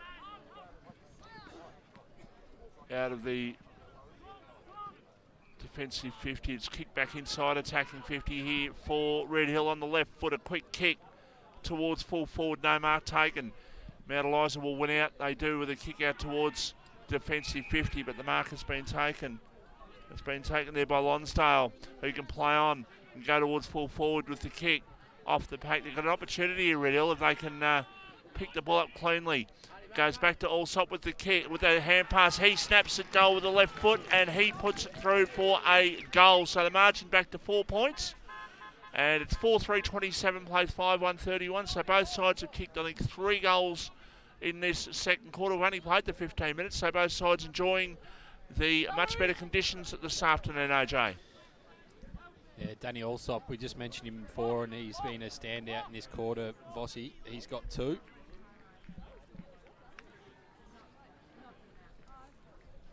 Mount Eliza 5-1-31 plays Red Hill 4-3-27. 15.5 minutes gone in the second quarter. Yeah, I reckon we're going to go down that way. As the Amber Ales are starting to have an effect here, Vossi, I reckon. The ball up. Mount Eliza looking to clear it. They're not able to get a clean possession. Red Hill do, though. Lonsdale's been fantastic. He gets the ball on the boot. That's going inside forward 50. Shane Tennant there for Mount Eliza. Just a bit of a rock down there in defence, Vossi, as Mount Eliza are going to be able to clear. That handball was poor, so put his teammate in a bit of trouble, but they've got out of it. Kelly's able to use his left. Mount Eliza look to come back inboard through Cole. He takes a great mark. They're going to go. Finlay Bain down the wing. Looking for a target there. Hammond's able to pick the ball up. Lonsdale lays a tackle. We're going to get another ball up. Save ourselves this Saturday. Fossey's just given up on the Hawthorn game. He's turned it off. For Premier Traditional Homes, Morning to have kicked the goal. It's 7-4, 46-117 at Mornington. That's one thing you'll know about me is I've got this on, win, lose or draw. I'll wear my Hawthorn stuff. It's just the way I am. Hawthorn, Mornington, everything. Yeah, that shirt just happens to be blue and red. It doesn't happen to be a Mornington. It's not an official Mornington football. But it just club. It just happens, Vossi, that it comes on when Mornington are playing. Oh. Do you just set it aside, First ready thing for that the comes weekend? out of the wardrobe, AJ. But anyhow, 4 points the margin in favour of the Mounties. Good game of football happening here at Emil Madsen Reserve this afternoon for Anzac Day 2022. It's a beautiful day. Good tackle applied. The umpire says I'm going to ball it up. Might have got a little bit high in the tackle. There was Luke Marcazzani, but the umpire said no, it was fine. So left half forward, Mount Eliza into attack, ball up to take place. Scaglarini was tackled there for Mount Eliza. The ball comes out. Now quick kick down the line towards the forward pocket. No mark taken. Ball on the ground. A quick snap by Welsh. He puts it through. So Mount Eliza up by 10 points. 6-1-37. Met Red Hill 4-3-27. And Red Hill were defending that well. And then all of a sudden the ball came out very quickly on that occasion to Bailey Welsh. And he just put it on the right foot and produced a very good snap at goal, which makes the margin 10 points. Yeah, it was a great goal, Vossi, as Shane Tennant just comes off for a rest. He's been a rock down there in defence. As you mentioned, 6-1-37 plays Red Hill, 4-3-27 on the Premier Traditional Home scoreboard. Just about 20 minutes gone in the second quarter. Red Hill need to fight back and answer quickly. Two ruckmen do battle. Wimpope gets the tap out. Mount Eliza are going to get the clearance though. They look to go inside forward 50 towards a pack. Lockie Williams, he thought he had plenty of time. That should have been just about holding the ball there, Vossi. Not given. Thomas Kelly's been sensational in this quarter using his left boot. Now he wants his left, but can't dance away from Allsop. The bounce of the Mount Eliza players put in Williams. Should be out in the full, but it looks like they're going to get away with it there, Vossi. They're saying the ball didn't bounce and hit his leg. It's saying it bounced away from him just when it appeared as though I thought it hit his leg. So, as it is. Bit of a crowd building down in that pocket, Vossi. Yeah, a bit of a crowd happening around the place. Don't doubt about that. It's a high kick by Nelms. It was towards half forward. What's that? That's a mark? What was wrong with that? Really? Apparently touched off the boot. I didn't really think there was a significant touch there. Nevertheless, that's what the umpires have called. And we're in the box here, Vossi, so means yeah, Diddley Scott. I'll stick the arms out there. I've got no idea why that wasn't paid a mark. As Mount Eliza look to go inside forward 50, but Harris has done a great job cutting that off, and he's going to win a 50-metre penalty here, which will take him all the way just up to centre half forward. This is where he needs to be quick, get it in to the two Red Hill forwards. They can't allow Mount Eliza to get back, which they've done. Irving on a lead. Kelly with the spoil. He's been fantastic. He gets a handball out. Almost taken down there. He gets a quick kick away, the Mount Eliza player. They've got it up to Scaglarini there on the defensive side of the back flank.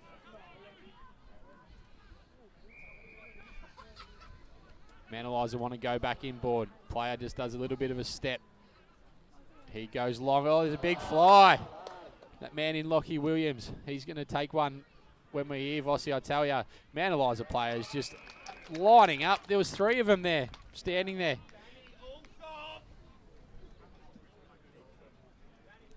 Cameron Price is taking the mark. He looks a bit like Clayton Oliver from here, Vossi.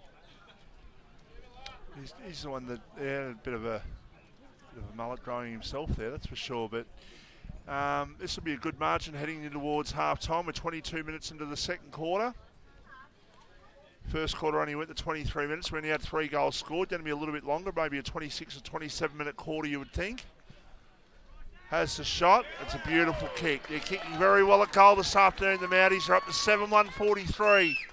And Red Hill stay up 4-3-27. It's been 5 goals to 3 in this second quarter in favour of the Mounties, and that is on the Premier Traditional Homes scoreboard. This is the Battery World of Mornington match of the day. Final score down there in Tassie, Sydney Swans 16-13-109, Hawthorn 10-8-68. It's a fair touch-up in the end, Vossi, when you were just talking about leading. It was only probably 10 or 12 minutes ago we were in front, so well, it happens. They're at a more advanced stage of their development than what we are. I still love them no matter what age. You've just played that the straight bat, haven't you, Vossi? As the ball's thrown up here at Mount Eliza, the Anzac Day clash. Mount Eliza versus Red Hill. Mount Eliza have got out to a pretty handy lead heading into half-time, although Red Hill looking to go forward through mould. As Antonio there takes the mark. Antony, sorry. That's a bit of a high and under kick, although it's going to work.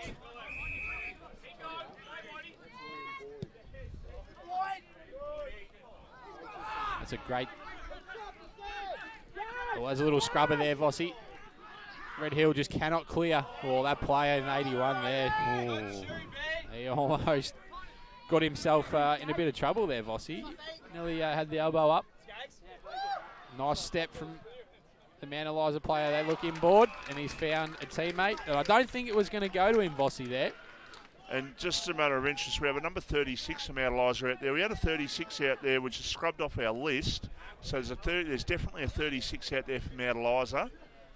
We'll confirm on that. I think we've got an 81 for Red Hill as well that's not on there. But Finlay Bain is going to line up for Mount Eliza's 8th goal. They've been kicking these very well today. The way they're kicking, you'd expect Finlay Bain to kick this. 40 metres out, plenty of open goal face. Has the shot and just... misses to the near side. Too straight he was then. He too close towards the post and just swung the other side of the post for a behind. So 7-2-44. Plays 4-3-27. The margin is 17 points here. Just an update for you at Mornington. Devon Meadows 8-6-54. Mornington 1-2-8. 14 scoring shots to 3, Vossi. Look, Devon Meadows are a side that they want to play finals. Neil Craig was desperate to play finals with them in his last couple of years there, but there was a lot of talk early that they were going to be a contender, but then they were pretty disappointing against Pearsdale in round 1. But I know Neil Craig's here, and maybe we can get Neil Owen to have a chat to him at half time. I'd love to know what Neil Owen's thinking of that game. He obviously, he's only just standing around from us, so we might get him in for a chat at half time, AJ. Well, that's if he's finished his pie and his Coke. Salad roll and hot dog. And as Red Hill have got it on the defensive side. Their ball's turned over. Mount Eliza on the spread. Looks like Irving's just moved himself up the ground a bit to get into the play. He gets a quick kick.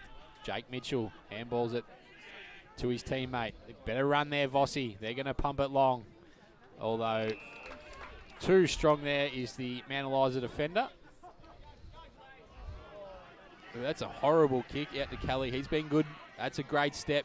He wants his left. And he's going to find a teammate. That's the sort of day that Mount Eliza are having. Even their kicks are finding teammates. But Lockie Williams has been called for holding the ball. Really looking to go back into attack. And then a goal just before half-time. Mount Eliza just putting a bit of scoreboard pressure on them. There's a high kick towards the forward pocket. Allsop's about 4th in line there. Went up with the hand to try and knock the ball away. And it's touched lots of hands. So the umpire says, I'm going to come in and ball it up. Right forward pocket here for Red Hill. They trail by 17 points on the scoreboard. As the ball up, and now the mark has been taken there for Red Hill. They can play on from attacking 50, but the mark is taken once again by a man who's had a very good game so far in AJ, in Shane Tennant. Red Hill cannot continue to do that. I'm not sure what's happening here. The siren's gone, but I don't think anyone actually knows it's gone. Is it actually gone, has it? It's a bit of just a...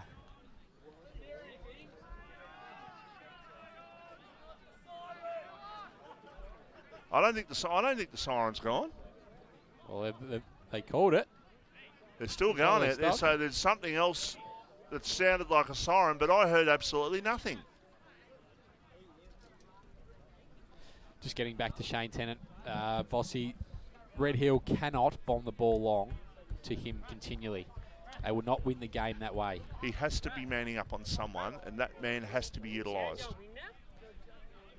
They need to just lower their eyes, use their run. They need to hit up guys on a one-out lead, not in a pack situation. Everyone's stunned here, Vossi.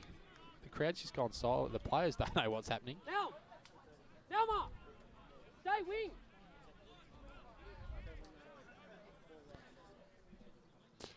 So, ball up once again. Left half forward for Red Hill. Free kick from Eliza out of all that. And they're looking to switch the ball out towards the far side of the play. The far side of the ground, I should say. Williams has got it, goes in short. They can go forward here, Mount Eliza. Kick back towards Scaglarini, who's got it. He had such a good game in round one against the Bombers. Now he goes in short. And he's got a teammate there, 65 metres out from goal. They're just trying to chip the ball in. And that is very, very well done. And the mark has been taken, and it's been taken by... Fraser Phillips. It is Phillips with the ball. That's the way that Red Hill have to enter their 50 metres. They need to take a leaf out of what Mount Eliza are doing. Take out the effective defender for Red Hill, and yeah, they need to do the same thing with when they're going forward. Take out Shane Tennant out of the game, because they're bringing him in by the fact that they keep turning the ball over to him. Not necessarily the ball being kicked to him by his defenders when they get it. It's just they're kicking it straight to him. So Phillips with his. He'll kick from 40. He has the shot, and he puts it through for a goal. And this is a good margin on Anzac Day. Mount Eliza out by 23 points at the 29.5-minute mark. 8-2-50, Red Hill 4-3-27. And that is on the Premier Traditional Home scoreboard. This is the Battery World Match of the Day live on RPPFM.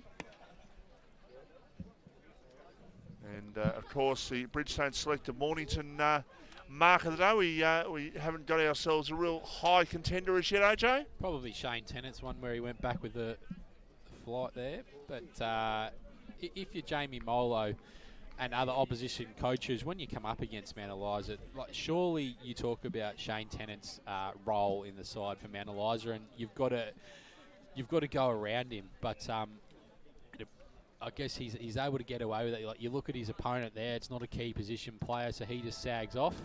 And there's the siren for half time.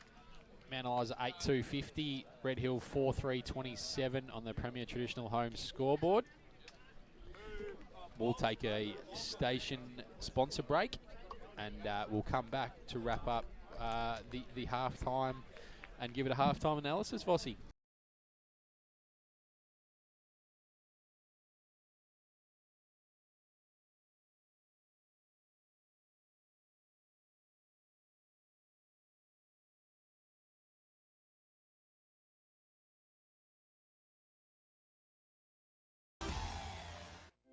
Everyone knows Australia has 4 big banks, but the 5th biggest retail bank is snapping at their heels. It's a bank that's been around for over 160 years, can be found in over 500 locations nationwide, looks after over 1.8 million customers, and is regularly voted one of the most trusted brands out of all the thousands of brands in Australia. Who is this fantastic number 5? Yep, it's Bendigo Bank. The better big bank. More and more people with a taste for quality are shopping at Eliza Meats. Kevin and his lean team pride themselves on the finest cuts. From juicy steaks and roasts to high-grade mince and sausages, and Eliza Meats are the gourmet specialists. Inquire about Eliza Meats Spit Hire. Phone 9787 4473 for a mouth-watering meal fit for a king. It's all at Eliza Meats. See our sponsor Kevin at Eliza Meats, 112B Mount Eliza Way, a station sponsor.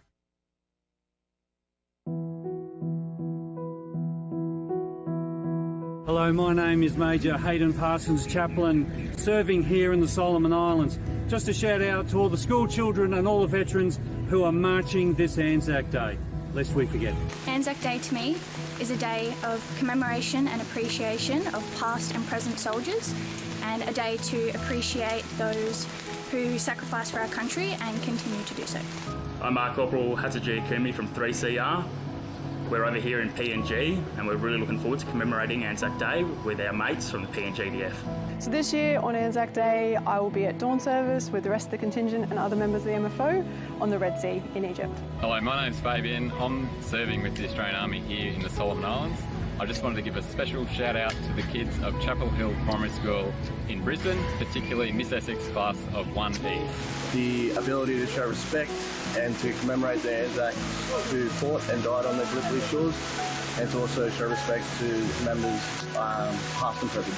My name's Louise and I'm a pharmacist serving in the Solomon Islands, and this Anzac Day I'd like to give a shout out to Emily and Harry in Kingscliff, Brenna, Macy and Barney in Townsville, Ariel, Will and Grace in Canberra, Ebony, Oliver, Isaac and Alex in Brisbane, and Ewan and Emma in Bulli. Kia ora, my name is Logan and this is Sarah, and we are with the New Zealand Army. This Anzac Day we are deployed to the Solomon Islands alongside our brothers and sisters with the Australian Defence Force. We would just like to give a big Anzac Day shout out to all of our friends, family and colleagues back in New Zealand and Australia, lest we forget.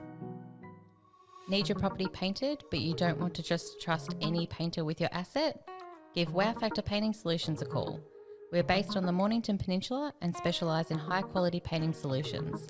We are proud members of the Master Painters Victoria and the Dulux Accredited Program.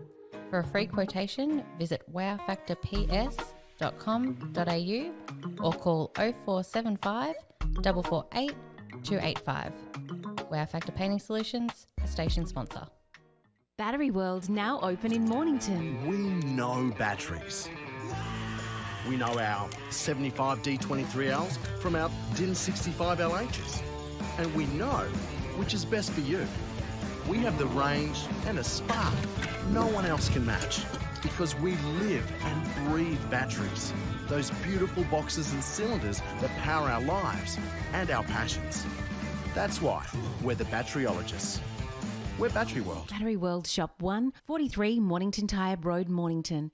At SJS Accounting Strategies in Mornington, our mission is a simple one: to make running your business easier.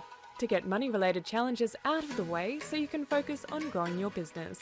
It doesn't matter which business sector you're from, our commitment to helping you grow will be exactly the same. Why? Because our team loves helping businesses achieve their goals. Contact SJS Accounting on 5975 0488 or visit www.sjsaccountingstrategies.com.au. A station sponsor. Dreaming of a cold beer poured straight from the tap?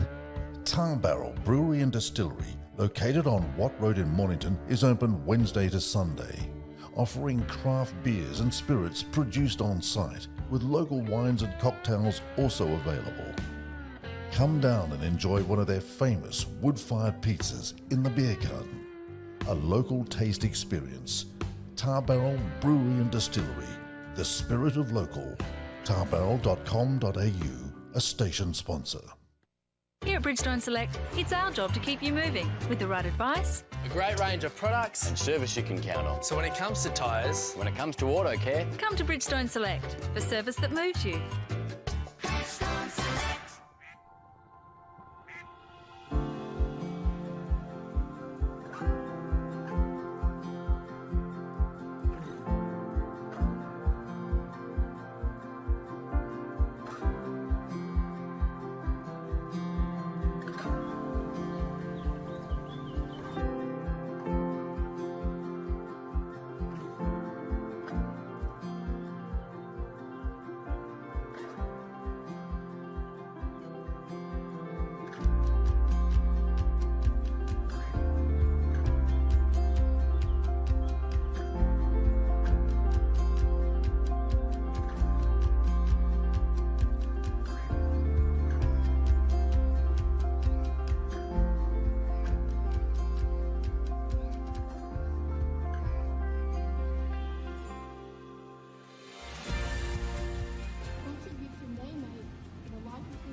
the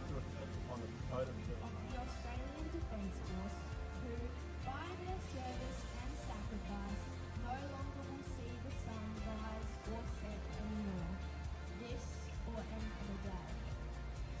And what does the Anzac spirit mean? To me,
And welcome back to RPPFM's coverage of Anzac Day footy. And this afternoon we are at Mount Eliza, where a lot of big crowds taking advantage of what's been happening at halftime. We do have a special guest, though, Vossi, with us at halftime. We certainly will. A man that certainly is well known to the audiences of RPPFM, Neil Craig. Neil, hello, boys. How we going? Good afternoon to you. Good afternoon, guys. Beautiful day again. We've been blessed with the weather the first 3 or 4 rounds, haven't we? It's been fantastic. We really have, and the bird lovers' paradise around here at the moment just keeps going past, and nature love it. Just it's magnificent. You love your nature, Voss. There's no doubt about that. I love getting around my nature, and especially when the nature's as good as what it is today. You're a gem. I know what you're saying there. Yes. Absolutely. But a good game of footy here, fellas. I think Red Hill probably with that Elsop would be 3 or 4 goals further down. He's killed him out of the middle and around the ground. He's been fantastic. But you notice when Mount Eliza go forward, when Red Hill go forward, Shane Tennant's there every time. It's just like they're kicking the ball straight to him. They've got to utilise their match up for Tennant to try and make Tennant more accountable and try and take him out from where he's most dangerous. You need a defensive forward on him, don't they? Whether Irving can go forward and do that, but then you'd probably lose too much coming out of the middle. So it'd be an interesting segment. I mean, the scoring end is to the left of the screen, listeners, and that's the way that Red Hill will be kicking in the third quarter. So they might even things up a little bit, but just a little bit hard around the contest too, Mount Eliza. I like the way they're going about their work, boys. They're going along very, very nicely, and a side that is going along very nicely, a side that you know very well. Your old side, Devon Meadows, are going along very well down at Mornington. Yeah, I see they're nearly half time and they're 40 odd points up or something. So that's fantastic. Nice to see them go the next step down at the Kennel too. Never too easy to win down there. So good on them. It's looks like they're taking the next step and beyond, which is fantastic. Assuming they get the win today, that's going to be, if they get the win today, that's going to be massive for them in terms of the setting up for the season, isn't it? Yeah, I think so. I mean, any time you can win away from home, and Devon have always been hard to beat at home. So anyone you can beat, can win away from home. It's 8 points. So it's it's good on them, and it sounds like their recruits in white and Battle of doing to have Joel Hillis play predominantly forward is just a huge bonus for the footy club. So it's fantastic to see. I should be probably down there, but this is 5 minutes from home. So yeah, well, I think they're 20 odd points up. 26 points up at the moment. Okay. Yeah, so Mornington have made a little bit of a comeback. Yeah, 8-8 to 56 to 4-6-30. So. But a bit to play here, though, Vossi? Yeah, a bit to play for. We haven't put the cue on the rack yet, have we? We okay? No, look, this game's still got plenty to offer. As you said, Red Hill have got the win the scoring in the third quarter, and 100% agree with you. It's the best call of the day, actually. I do agree with your call there. Yeah. For sure. Things are getting better. Oh, look, that part of me's fine, absolutely. So, and the announcement that was made before the game, obviously they're making this a traditional game, the Red Hill Mount Eliza game on Anzac Day, and it's very well supported today. There's a lot of people here. Oh, it's fantastic. And to have the club president, how many club presidents would actually sing the national anthem? It's a pretty ballsy move, isn't it? It was fantastic. And pull it off like the way he did. It was just fantastic. But no, there's a good. How many people here? 1,000 people? Oh, it'd be more than that, I'd reckon. You reckon? It's a bit hard. It's a bit sprawled out here, but there's, it's a beautiful afternoon, and the footy's only going to get better. And Neil, the crowds have been great since we've come back this year. Been fantastic crowds everywhere. Oh, people have been hankering for the footy to come back, the local footy, haven't they? You know, it's interesting to see the AFL crowds are down a little bit, but the local footy crowds, I think we spoke about in the show a few weeks ago. I mean, people just find it, even the local pubs and that sort of stuff. It's great to see people just out and about in their local community. And footy in Mount Eliza has always been really well supported from the juniors all the way through to the senior club, and it's great to see so many little kids out there kicking the footy now. It's just brilliant, isn't it? Yeah. And the view just in front of the fence isn't too bad either. So. And you're missing it? You're missing being involved in the coaching this year? No. The one thing I get asked that a lot. The one thing you do miss is the camaraderie with the boys. So that's probably you don't miss selection or training nights, or you really. Most coaches would agree that you really coach from 2 to 4 or 2 to 5 on a Saturday afternoon.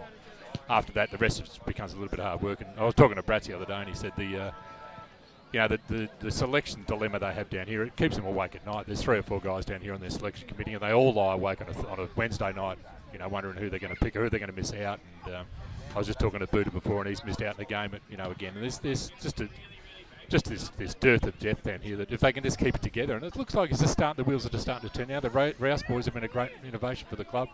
Big, strong kids, basketball background, but they've got that catch anything type mentality, and it's it looks good.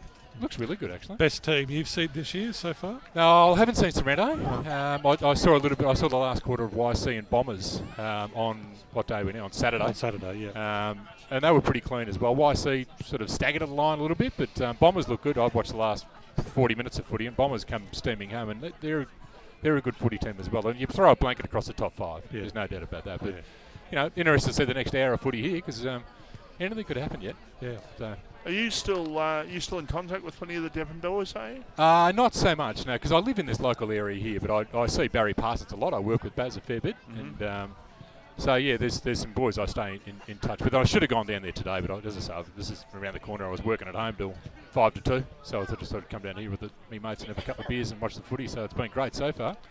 Yeah, and I was just looking at Devon Meadows. Obviously, their draw the next couple of weeks. Like, assuming they get the win today, they'll be 2-1. Then they play Rye, and then they play Hastings next 2. They've got a real opportunity to be 3-2, maybe even 4-1 if things go well for them. Yeah, boss, at the end of the day, that footy club, with the recruits they've got and the players they're able to retain, they should be able to play finals this year. There's no doubt about that. And not only that, I mean, it's just get one of those years, if you get Langy getting a couple of injuries, who knows. But, it looks like Langy's to lose, doesn't it? I think we all agree with that, and that's been the case the last 3 or 4 years. But, look, they're only going to get better. Their juniors are coming good. They've got good and under-19 numbers. And I think the footy down there today is the under-19s after the seniors. So there's a 19s game at must be 5 o'clock or something, or 5:30, something like that. So that's a good under lights at Mornington, another great innovation. But let's hope the senior doggies team can put up a bit of a fight and make a game of it. Well, let's hope so. Red Hill, let's hope they Umpires back out. Here come Red Hill. So look out. Strap in for a good second half. They make their way out, and let's hope they can get the score back more on an even keel. It's 23 points at half time, and as you said, great to see football back. Great to see the people come into the football, and we're looking forward to a great second half. And Neil, we'll let you go back to watching some football, and we'll catch you on the footy show. Good calling, boys. Talk soon. Yeah. Yep. And the 12-wheel breakover. AJ's back in the chair.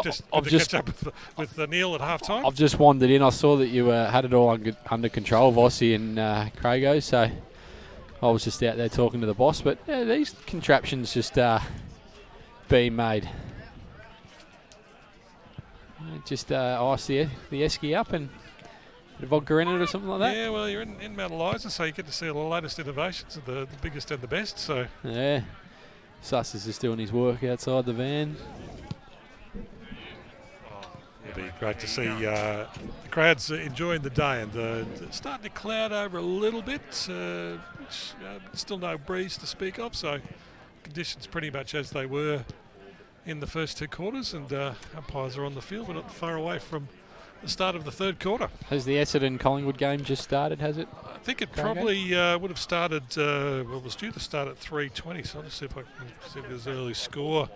Yeah, Collingwood 1-1-7, the Bombers 1 behind 1 in that particular game. And if you are just joining us, the other Anzac Day clash here locally is at Mornington, and Devon Meadows off to a flyer there, but Mornington have bounced back a little bit. Current score there 8-8-56 to Mornington's 4-6-30. And of course here we are at half-time here at Mount Eliza, and it's Mount Eliza 8-2-50 to Red Hill 4-3-27 as we are about to start the final quarter. We'll keep you up to date with that score at Mornington, and also at the MCG, the big Anzac Day clash.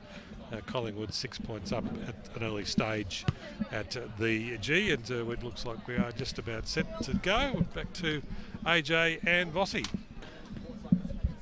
Important quarter for Red Hill, Vossi. Very much so, and they need to get a few more involved in the game, along with Danny Allsop. They haven't had a lot sort of helping him sort of with the way they're playing at the moment. They need to get a few more sort of jumping on board. They need to hit the scoreboard early, and those first 10 minutes or so in that second quarter, they look good. They hit the scoreboard. They scored a couple of goals. They were in front, and then it just turned pear-shaped for them for probably the last 20 minutes or so. But massive quarter coming up. Just as you mentioned, yeah, Danny Allsop, he's had a great game. I think Matt Lonsdale as well has been really good for Red Hill, but like you said, they need some more contributors, and they need to go one-on-one with Shane Tennant if they're going to win the game. Jesus, does he fallen on his feet? Like, he leaves Mount Eliza, he goes to PAB or Old Peninsula. He's a good man, Juzzy, don't get me wrong. Very good man. But he's played in the Premiership, and Mount Eliza are now in Peninsula League, aren't they? So yeah, exactly right.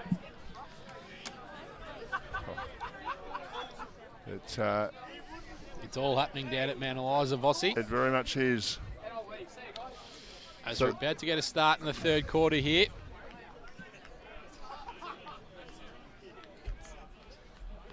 Big first 5 minutes for Red Hill, Vossi. Need to get the first 2 on the board.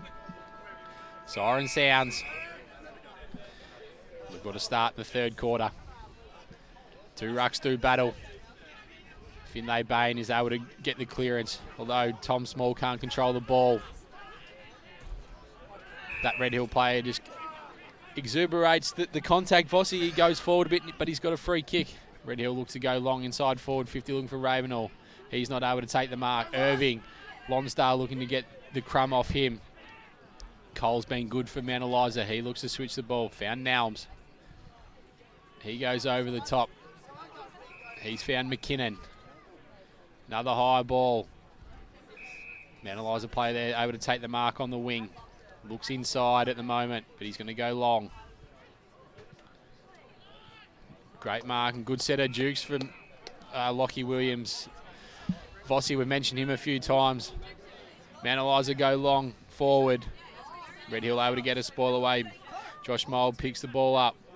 Allsop looked to get taken high, but there was no free kick coming. We'll get another ball up inside the Mount Eliza forward line here, Vossi. Yeah, I think I did mention a couple of weeks ago, but he's involved in the Lloyd Williams side of things. I think it might be Lloyd's grandson or something like that. He's certainly related somewhere along the line to the famous Lloyd Williams, of course. Oh, you'd take that, wouldn't you? What's he own? It's like 7 Melbourne Cup winners or something. Oh, it's a great mark from Cole. Just inside the forward 50 for Mount Eliza. He gets up a bit proppy.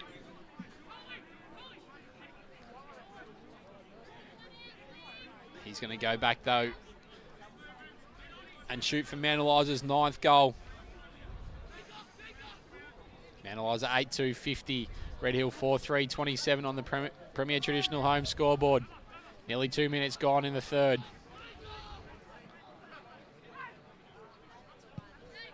Just sets it up to the top of the square. 2-on-1 for Red Hill. That's a great mark from Jonas Siverson. He goes to Harry Larwill in the corridor. Red Hill want to get their ball movement going. They go wide. They've found Riley. It's a pretty up and under kick looking for Siverson. Antoni just does the tackling, but he's given away a free kick to Danny Alsop.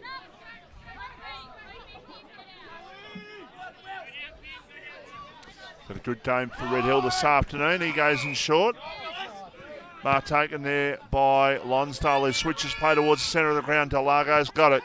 They can go out towards the half-back flank, and the mark has been taken once again. So about 4 kicks to go from one side of the ground to the other. Need the first goaler in this third quarter to Red Hill. A high kick to centre half forward. They bombed it straight to that man. We're talking about Shane Tennant, Vossi. Well, he wasn't paid that, so they play on, but they just haven't really learnt too much in the first half, it seems. Free kick in defence. About 25 metres out from the goal, Mount Eliza are defending. I'll take the free kick and I'll switch play towards the broadcast side. Looking to go down the line with the kick. A high kick. Hammond went up way too early. Ball falls to ground. Was that holding the ball? The umpire said, yeah, that's fine. That's fine. I don't mind that as a free kick. The free kick going to go to Jonas Siverson. Look, he had the opportunity. He tried to break the tackle and he paid the price, AJ. Simple. Oh, I thought he might have got a disposal in there, Vossi. Well, each their own. It's that word, isn't it? Interpretation. Absolutely. You know what opinions are like. Oh, yeah, we do. We're not going to mention that, though. Umpire once again calling for a ball up, so no change to the halftime score. It's still 8-2-50 Mount Eliza, 4-3-27 Red Hill. We've played 4.5 minutes. This is the Battery World of Mornington Match of the Day, live on RPPFM.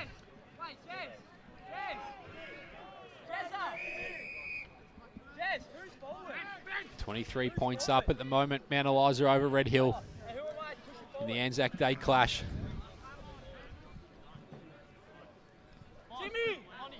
Allsop's been Red Hill's best. Kelly's been really good for Mount Eliza. When Pope decisively wins the hit out. That's out on the full. Mount Eliza will look to reload. They're going to go across goal. There's that man I was talking about, Kelly, with his left foot, although he's turned it over. Red Hill look to go deep forward. That's better positional, Vossi, for the forward. He was able to just push off and take a contested mark. Go around the corner and he kicks the goal. Playing on our last Stevie Johnson, but they did manage to score the goal there in Matt Ravenhall. So the first goal of the third quarter is Red Hills, marching back to 17 points.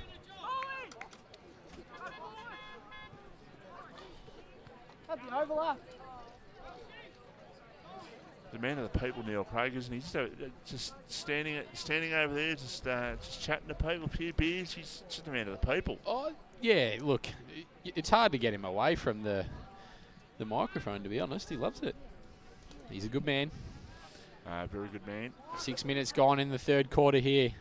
8-2-50, plays 5-3-33. Red Hill win the hit out there. Except Finley Bain is able to get the ball forward for Mount Eliza. Gone all the way back to Nathan Scagliarini. He goes looking for Hammond. The ball just goes over the top of the Red Hill player there. Siverson, he tries to get around the Mount Eliza forward. They're under pressure here, Red Hill. Hammond just dives in. Same as Jake Mitchell. We're going to get another ball up just in front of Jamie Molo and his team there. Collingwood up by 19 points. Bombers a shot. Sorry. Say that again. Collingwood up by 11 points, 19-8. They might be shot, but yeah. Pretty ordinary, aren't they? Well, they're not going great for a side that was predicted to do a lot this year.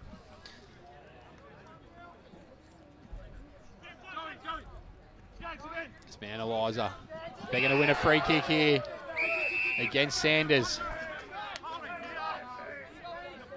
Scagliarini is going to win the ball here right in front of the Mount Eliza crowd. They're offering a fair few opinions. He goes inboard.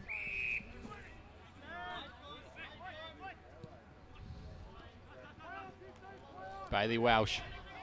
Mount Eliza. Oh, that's a horrible kick. Slattery gets the turnover for Red Hill. Tennant just tried to get Ravenel there. They've gone out wide though.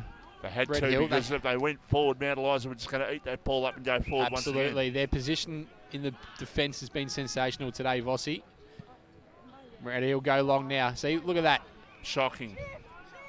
They're playing, their defence is built a bit like the Melbourne defence, isn't it? They're always got one or two players back. Yeah, they're just, they're very well set up, that is for sure.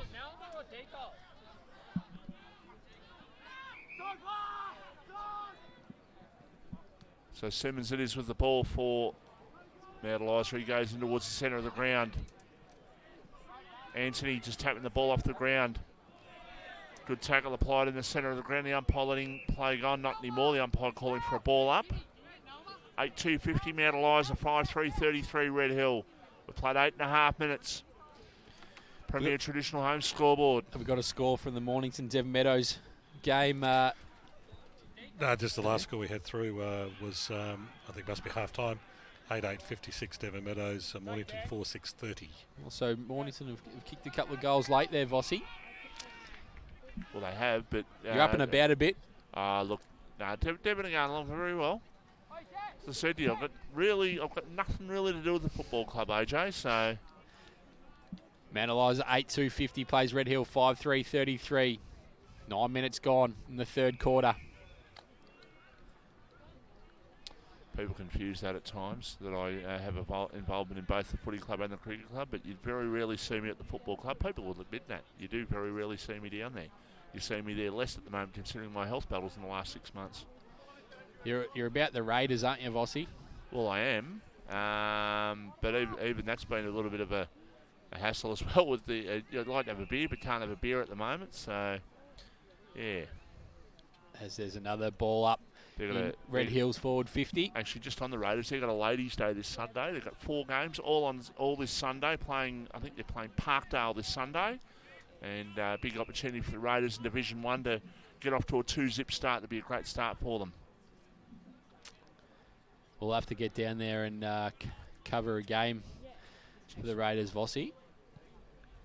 As Mount Eliza come out of defensive 50 looking for Hammond in a 2-on-1. He's given away a free kick. Jake Mitchell takes the advantage.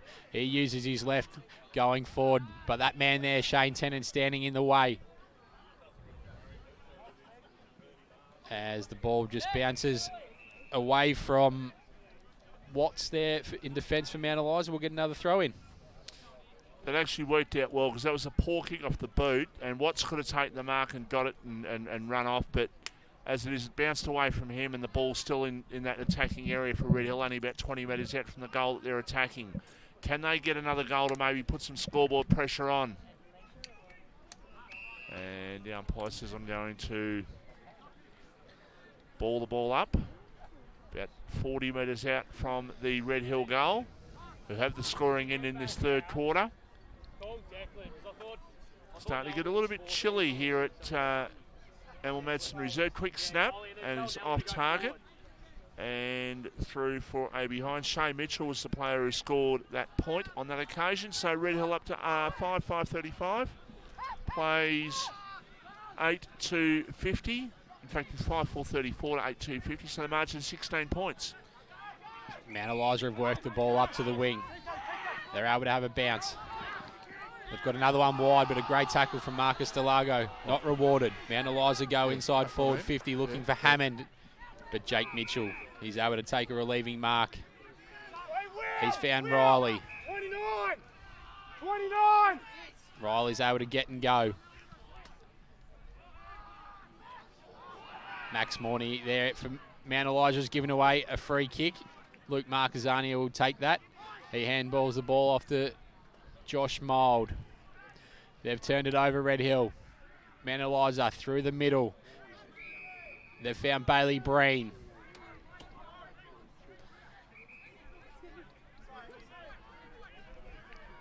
He goes out wide. He's found Naums. He's looked inside. He's found Shane Tennant.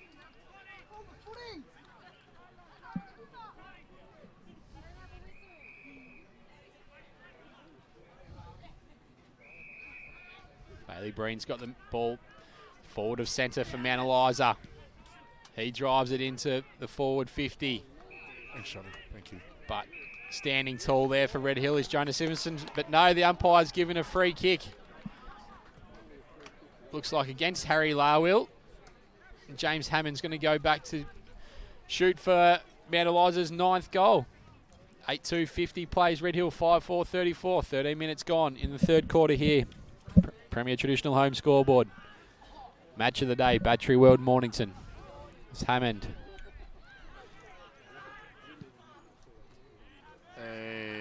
And he sneaks it through. Just. Margin back out to 22 points, 9-2-56, plays 5-4-34. Mount Eliza in control here at the Emil Madsen Reserve. And tell you what an impressive facility this is. Like, have a look at it. 1, 2, 3, about five sporting grounds. You got some magnificent facilities out there, haven't you? Yeah, you do. And I think that oval that we're probably looking at there in the screen up the top is probably the best oval out of them all, isn't it? The new one? It's also very cold up there because I played up there a couple of years ago. It's the ground, I'm pretty sure it's the number 4 ground.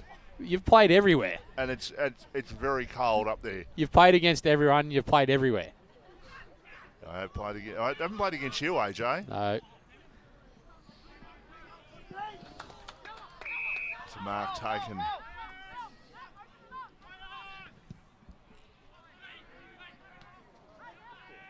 I'll tell you, I reckon the last time I would have played against Sorrento, Jeff Morgan was playing. The late great. He was a great man. I actually caught Jeff Morgan. He made about 40. Tommy Rickard smashed 100, smashed me, and then the next week I smashed him. He made 100. I got 60 odd not out the second week, but that's a long time ago. Good play, Tommy Rickard. As Red Hill just concede a behind, Mount Eliza move on to 9-3-57, 5-4-34. Bossie's got the whole canteen coming over to him. 15 minutes gone in the third quarter.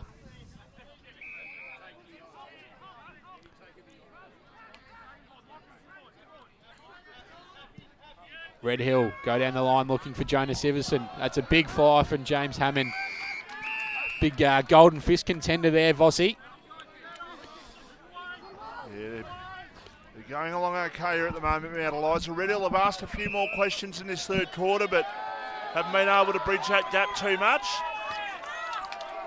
Will Anthony's going to take a free kick out of that contest. Wasn't even a boundary throw-in contest. Something happened off the ball. So he sets it up with a high kick towards the top of the goal square.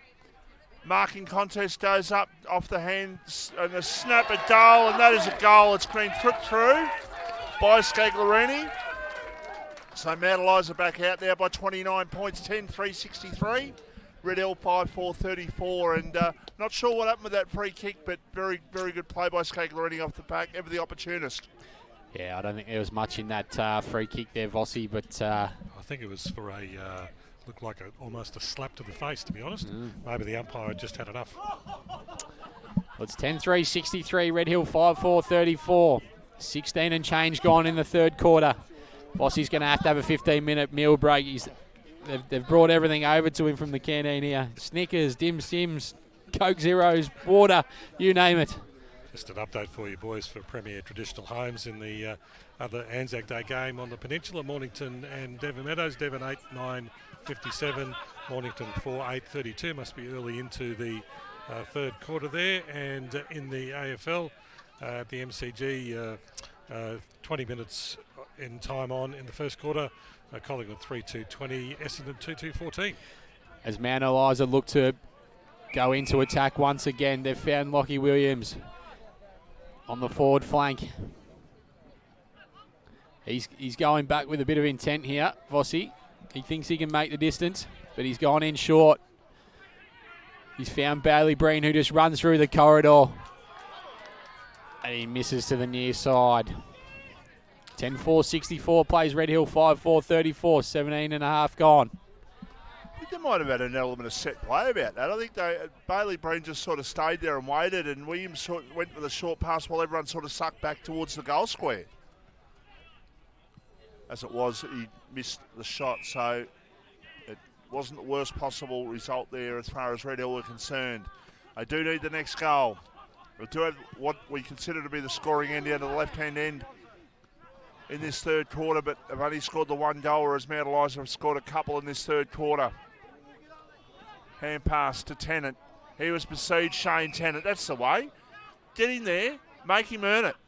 Make him absolutely earn it. They sandwiched him there and a ball up to take place on true centre wing. So, ball up and Hammond applies the tackle and the umpire says, I'm going to ball it up once again.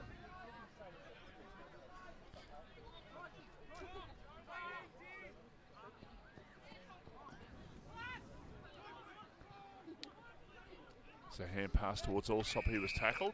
When it comes to playing against Shaneton, you've almost got to play him from behind. You've got to trail him if you're going on a defensive mindset, because if you can get someone that can do damage off him, then that's a little bit different. But if you're trying to make sure that he doesn't influence the contest, you can't let him come across the pack or from behind, because he's just too strong. Yeah, no, he's very effective. He's made a career out of doing what he does, and that is just getting his own ball there in defence. When he needs to do it, he competes hard, but when he reads the ball so well is basically what I'm trying to say. Long kick down towards Williams. Might have given his opponent a bit of a push. Yes, he did, said the umpire.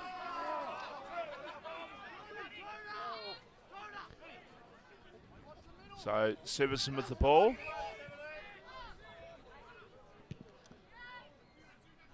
Goes to the kick towards half forward. No mark taken. Ball on the ground. A chance now for the Red Hill side. They go towards attacking 50, but in defence, Mount Eliza looking to stand firm. No, the umpire's given a free kick. I actually had two whistles then. But the one that counts is on the umpires, and that was a few seconds after the initial whistle that I did hear. As Bailey Welsh gets the clearance, looking for James Hammond, but Jonas Iverson's going to take the mark. He handballs inside. Davies gets his kick smothered. They're going to go again though, Red Hill. Their ball movement has just become a bit stagnant at the moment. Really good pressure from Mount Eliza. That's a great rundown tackle from Nalbs. He's been fantastic today.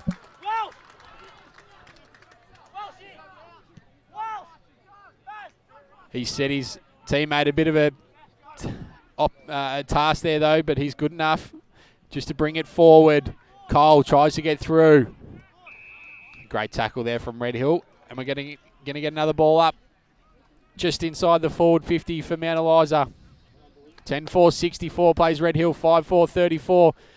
21 minutes gone.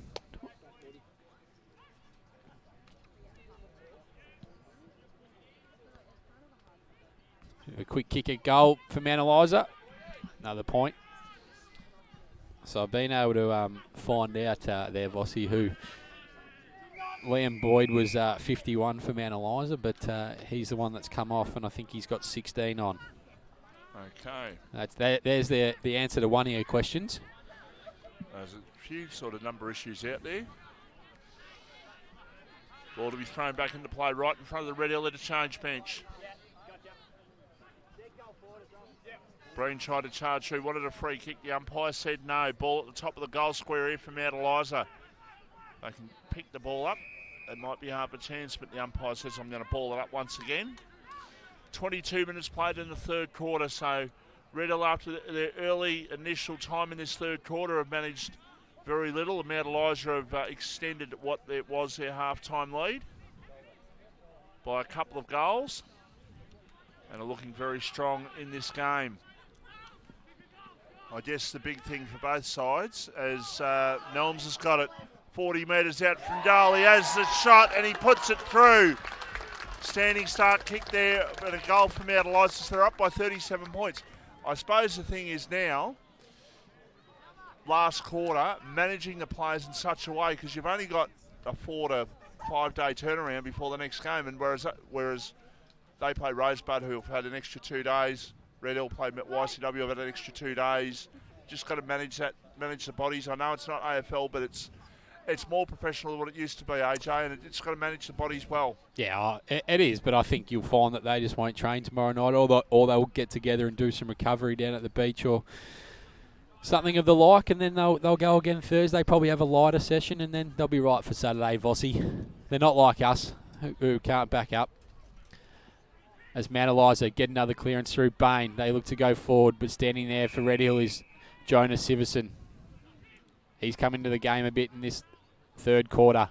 He chisels one into the centre of the ground. Red Hill through Allsop. He got to go back. There's a big tackle laid through Morney for Mount Eliza, but Red Hill are able to go forward. The ball just scrubs into the forward 50 for Red Hill. And Tony's been good for Mount Eliza, but it's just come off his knee, above his knee, and goes out for another throw-in. Got a decision to make about where we're going this week too, don't we? We do.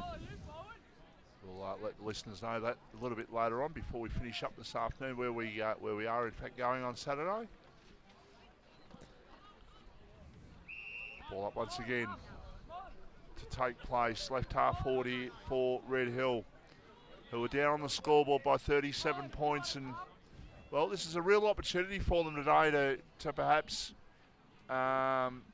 gain a whole heap more respect, take a decent scalp with them. But Mount Eliza have just had every answer, haven't they? Yeah, they have. I think their ball movement has been much better, and they've been able to kick those goals from 40 out. And even if they do go to a contest, they've always had crummers there, just like that. Even though it's a good bounce for Mount Eliza as they go forward, they've found the player in Phillips.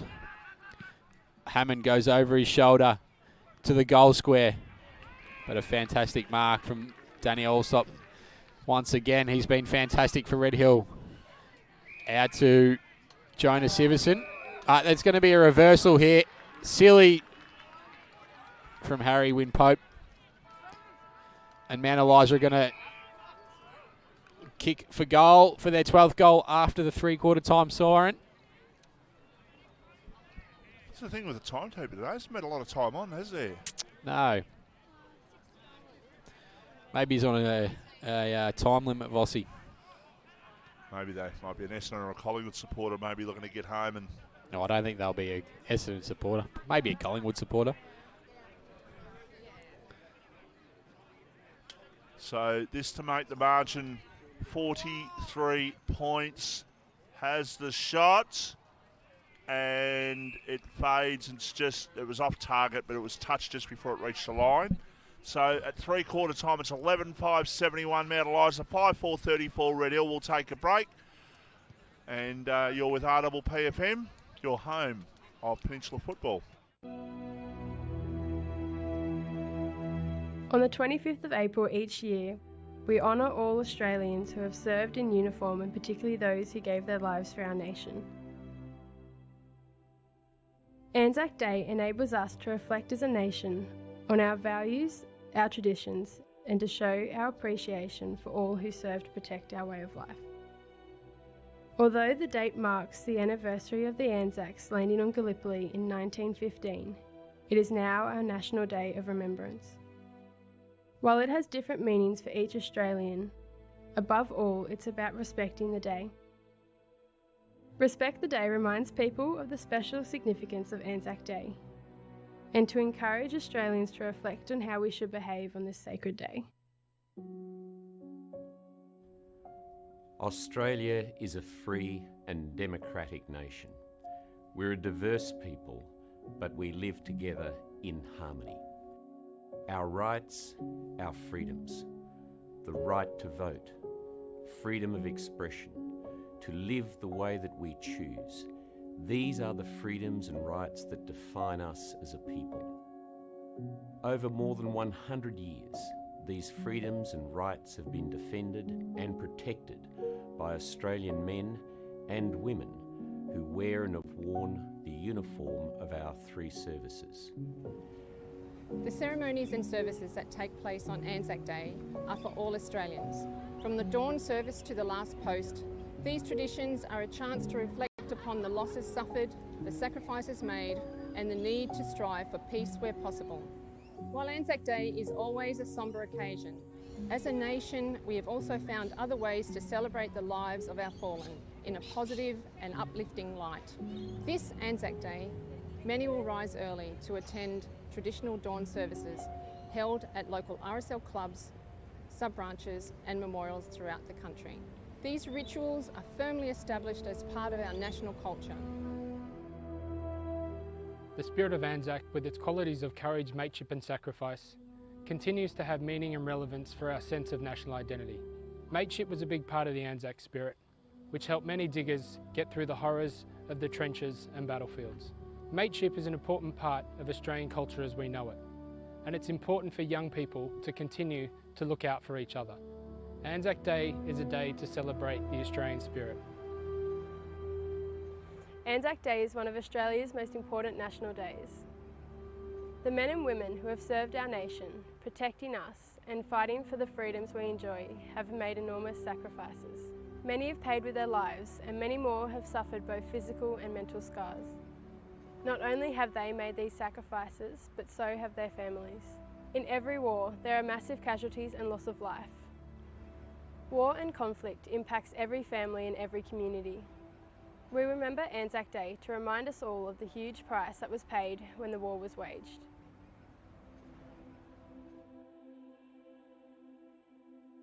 As you stand alongside your family. Our website, we're here at Emil Madsen Reserve in Mount Eliza.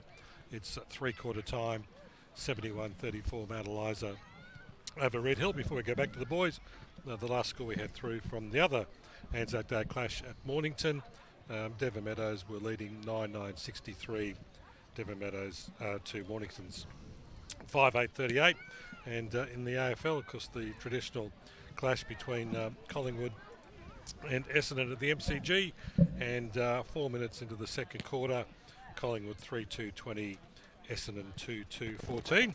As we go back to AJ and Bossy, we've got El Presidente out with the cameras at the Mount Eliza huddle, getting in very close there, as we can see on our screens. AJ, how do you see the last quarter unfolding? Yeah, I think Mount Eliza are probably going to continue to put goals on the board. They just look far too strong going forward. They've got too many answers to the Red Hill defenders, and on the flip side, Red Hill just don't have anyone that looks like that can burst out I guess like a 5-minute period and dominate up forward. But Vossi, I don't know whether you agree with me on that one, but how do you see it going forward? Yeah, look, I think the game is well and truly one way at the moment, and Mount Eliza do have the scoring in the last quarter, so I'd expect Mount Eliza are going to go on and have a reasonable victory. As crowd just making their way off the ground. 11-5-71 plays 5-4-34 on the Premier Traditional Home scoreboard. Jones Lupino best on ground. Vossi, what do you have in mind so far for your man of the match? Well, Shane Tennant's had a good game. Had a really good game. I think just looking through some of I think Scaglierini's played well. I think Finlay Baines played pretty well. What are your thoughts? Yeah, I think Thomas Kelly off half back, and with his left foot, he's been sensational. Also think Nelms has been good as well. He has been, yeah. He kicked a good goal in that last quarter. And Bailey Welsh has been good for Mount Eliza also. So it's going to be a tough one to decide, but luckily we've got another quarter to have a look here, Vossi. Sorry, can I jump over? Oh.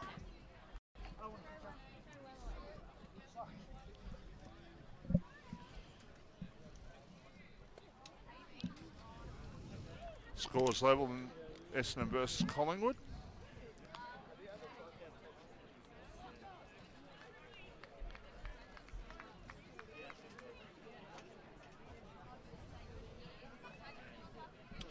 Lachlan Williams has done a bit as well. He's been a bit more flashy, but I think the other guys, especially Kelly, has been more all round. Yeah, he's had a great three-quarter performance so far.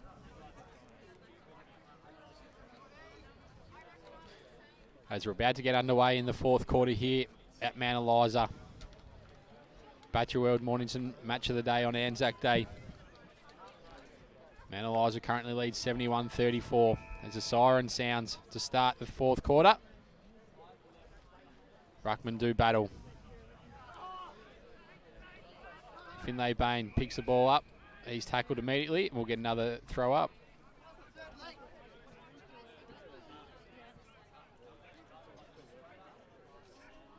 Ruckman do battle once again. Rouse gets on top. Bailey Breen taken with the ball. And once again, Vossi will get another throw up just at centre half forward for the Mount Eliza Redlegs.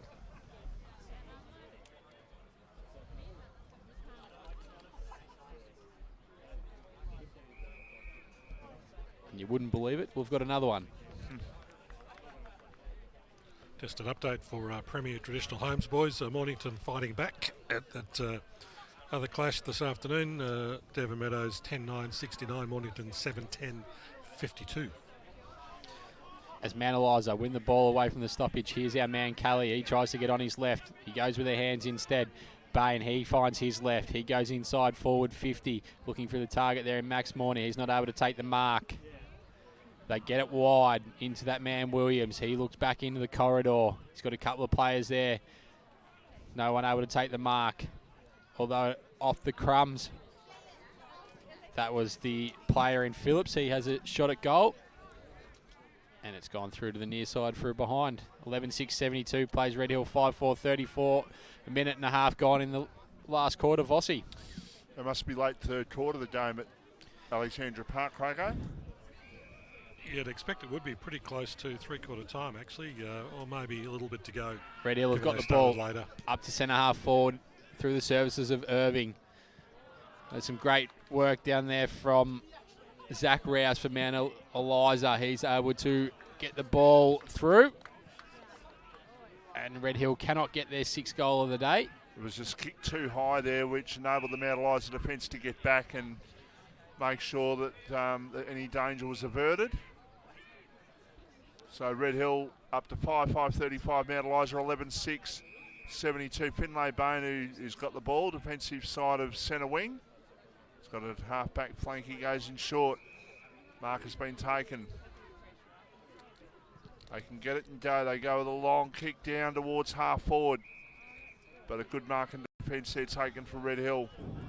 Switches play, and that's good reading of the play there by Lockie Williams, who's got it. He's looking to go to a one-on-one contest, and then he thinks, no, I'm going to go back and have a shot here. I can get the distance. No, in fact, no, he does decide to go in short. And the ball has been marked on attacking 50. Both sides heavily rely on their centre half backs, don't they, Vossi? You've got Shane Tennant at one end, Jonas Siverson at the other.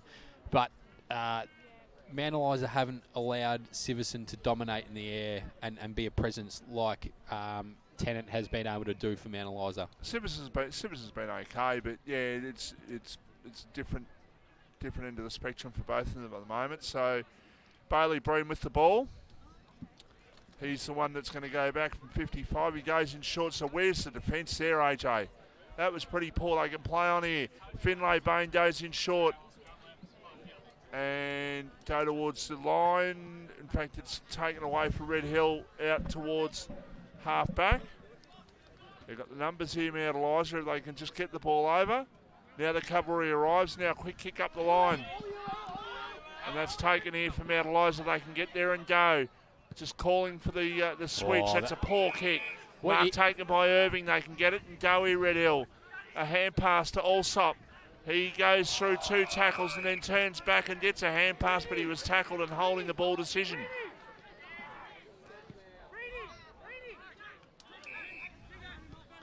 They're lucky to get away with that, Mount Eliza. The player there in Simmons. He wanted the play to come at him, but he also had another one over the top that he probably should have hit. They're able to go to Shane Tennant on the defensive side of the wing. He goes back to Bailey Breen with a pretty horrible handball, but Bailey Breen's able to get the ball. He gets it forward for Mount Eliza. They're going to go inside forward 50, once again looking for Lockie Williams. He's been great overhead today, Vossi. He's just been too strong in the air for his opponents. He's a hard player to match up on. You can't probably put a key defender on him, but you can't put a small either because he's that mid-size. He's really good overhead. He's had a good game for his side this afternoon, and this to put an icing on what's a pretty good cake as far as Mount Eliza is concerned. Lockie Williams about 35 metres. He has the shot, and this game is well and truly over here at Emil Madsen Reserve. It's going to be a win this afternoon for Mount Eliza. We've still got about 20 minutes of football to go, but it's Mount Eliza 12-6-78. Red Hill 5-5-35. And round the ground, thanks to Premier Traditional Homes, Devon Meadows a 75, Mornington a 59. So that game is forever tightening up. They're at the home of local football, Alexandra Park in Mornington. Well, the home of Michael Voss. Well, I just thought I'd throw that in. No, look, the best ground on the peninsula, as I'll say to people, I just say that it's be a little bit cheeky. The best ground on the peninsula is definitely the RJ Rowley Reserve. Yeah. I'll agree, even though they're the neighbours of the home club, but it is what it is. Mount Eliza able to get the ball away from the stoppage. Now, we've seen Red Hill for the first time today, Vossi. What are your thoughts about them for the season? Well, I think they're what we've seen. I think they're definitely off the pace, and they had the opportunity today to get into that mix with sort of the top 6 or 7 on the ladder. But I think they're out of the top 7 at the moment.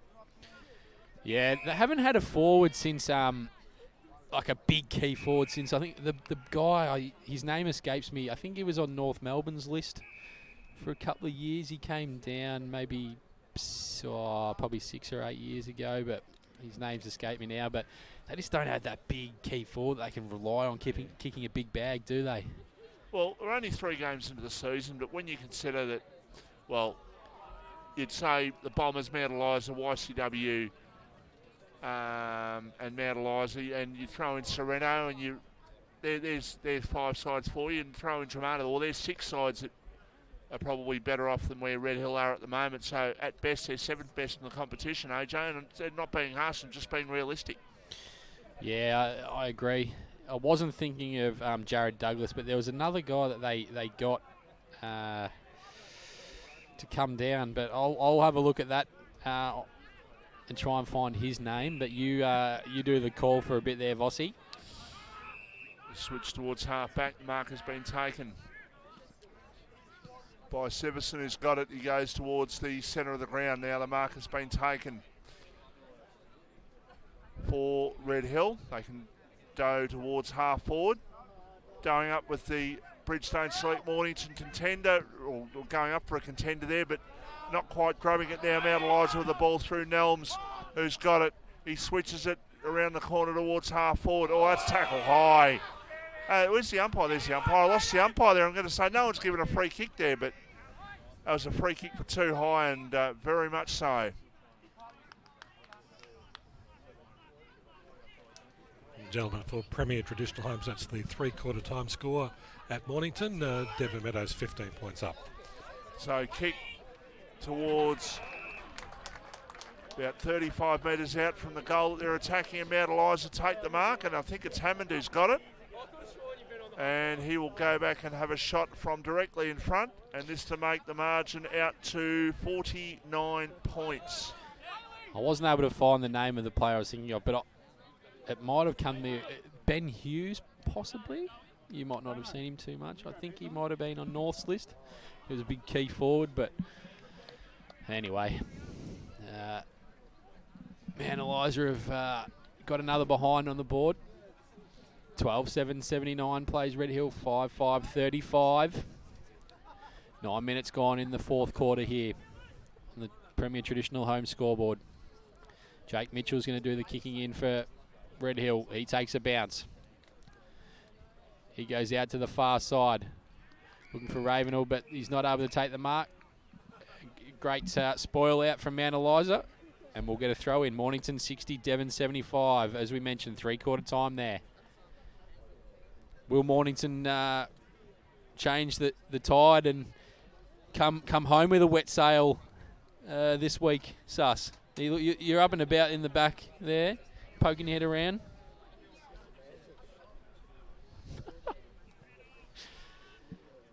As Red Hill look to move it forward. They're just not able to get their free-flowing game going today. Matt Lonsdale is going to pick it up in the middle. He goes with a sweeping handball to Jonas Hiverson. He looks down the ground looking for Jake Mitchell. He's got it spoiled away. Phillips, the player there for Mount Eliza. Hammond with the ball now. He tries to evade a tackle. He's not able to hit another teammate. Although Mount Eliza have got the ball back.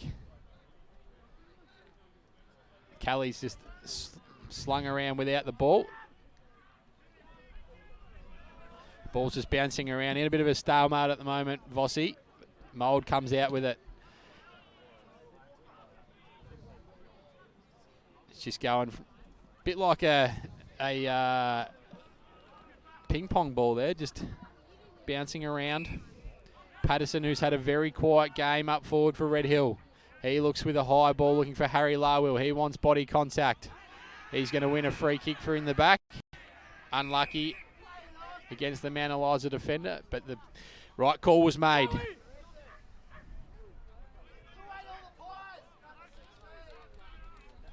Not wasting too much time. And kicking a goal on the board there. So Red Hill up to 6-5-41. Mount Eliza stay at 12-7-79. We've played 11.5 minutes in the last quarter. Goal to Harry Larwell on that occasion. And it didn't really just go back on the man over the mark there. Just basically took it. No one really stood the mark, so he just said, I'll kick it. And he did. I guess if they're going to get anything going, they need to do it quickly, Vossi.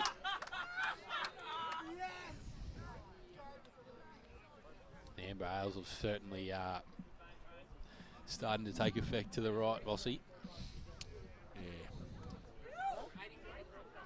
I'm just jealous. I can't have a beer. So dusty fend off from Liam Harris. He drives the ball long. That man there, Shane Tennant, standing in the way. Larwill trying to get a handball out. Just bouncing around again. Mount Eliza get a quick kick. They've got it outside. They've found Noums out on the wing, defensive side. He uses his left boot, but his kick just over the top. That wasn't a good kick, but he's had a good game, Bailey Nelms. Absolutely.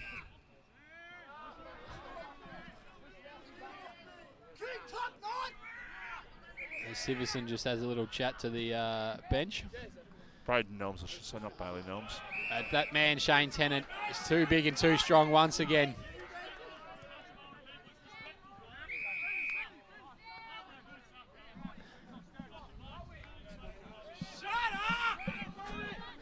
It's the crowd just offering Jonas Siverson a few words of advice. Declan Cole taking a strong mark there. That's a beautiful kick inside. Found Sam Morney. He's looking for Lockie Williams. He just bursts out with a bit of pace. The kick doesn't find his teammate. Lonsdale's got the ball for Red Hill now. He needs to get it going forward. He finds Allsop, who's probably been their best player today, Vossi. Red Hill. They're able to just move it forward, looking for Patterson. He can't take the mark. Mount Eliza, Crum, the ball. Welsh. He turns the ball over. Liam Harris takes the mark. He looks forward, looking for Harry Larwill in a 2v1. Shane Tennant. Fantastic effort from him. And he is absolutely coat-hanged. Noah Turner. Probably the only way they can take him down at the moment, Michael Voss. As Mount Eliza, move it to the wing. That man, Lockie Williams, been fantastic. He's gone forward. He's found Fraser Phillips, who's been very good up forward. He uses his left foot. He's found Welsh, but he drops the mark. Harris picks the ball up. Intercept from Kelly. On his left. He goes long. But it's just touched on the line from Red Hill. Mount Eliza move on to 12.880. Red Hill 6.541. Nearly 15 minutes gone in the last quarter on the Premier Traditional Home scoreboard.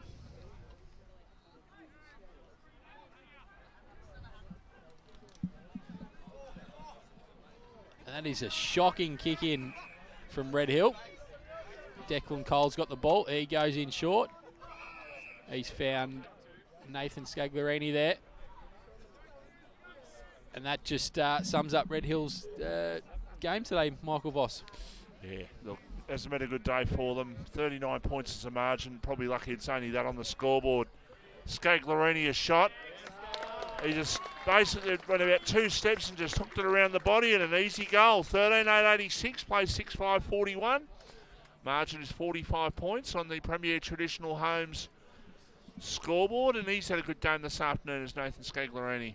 Yeah, he has. He'll put his name up there for best on, but I'm going to go, like I said earlier, Tom Kelly for me at the moment.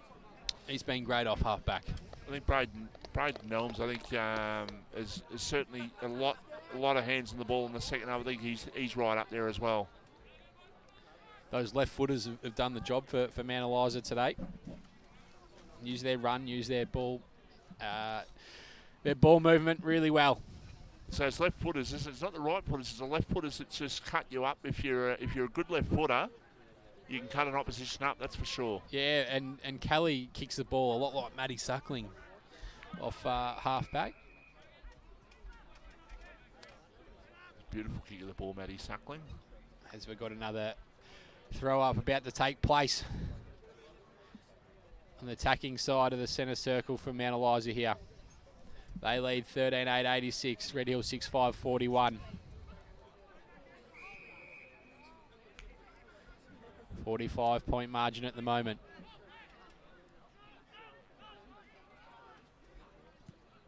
Red Hill go forward, looking for Patterson. He tries to take the mark over Shane Tennant. He's unsuccessful. Out to that man in Nelms, Vossi. With his left boot, he's found Cameron Price. He's shown a bit today, Vossi.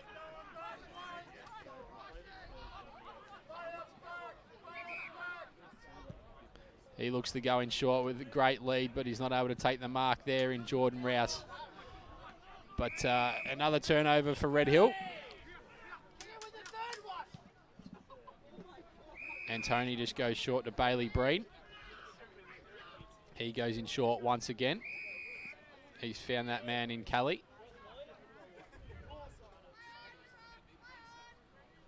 Oh, he just steps his opponent in Turner, gets on his left. He goes long to the goal square. Plenty of crummers there for Mount Eliza. And they've kicked another goal. Too easy for him. 14.892 plays Red Hill 6.541. Premier Traditional Home scoreboard. Disappointing day for Red Hill, Vossi. Yeah, look, Mount Eliza just doing as they please at the moment and going down to that scoring end in the last quarter, and they're just making sure that they just add a little bit of nice cream on the top of the cake, which they're going to enjoy tonight. Margin here is 51 points in favour of the Redlegs.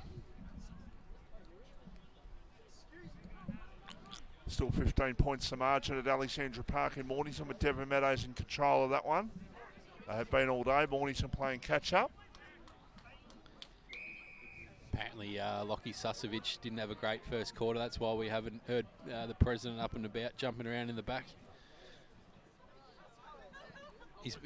I'm surprised the graphics have gone up. He's been glued to that phone, the Mornington score.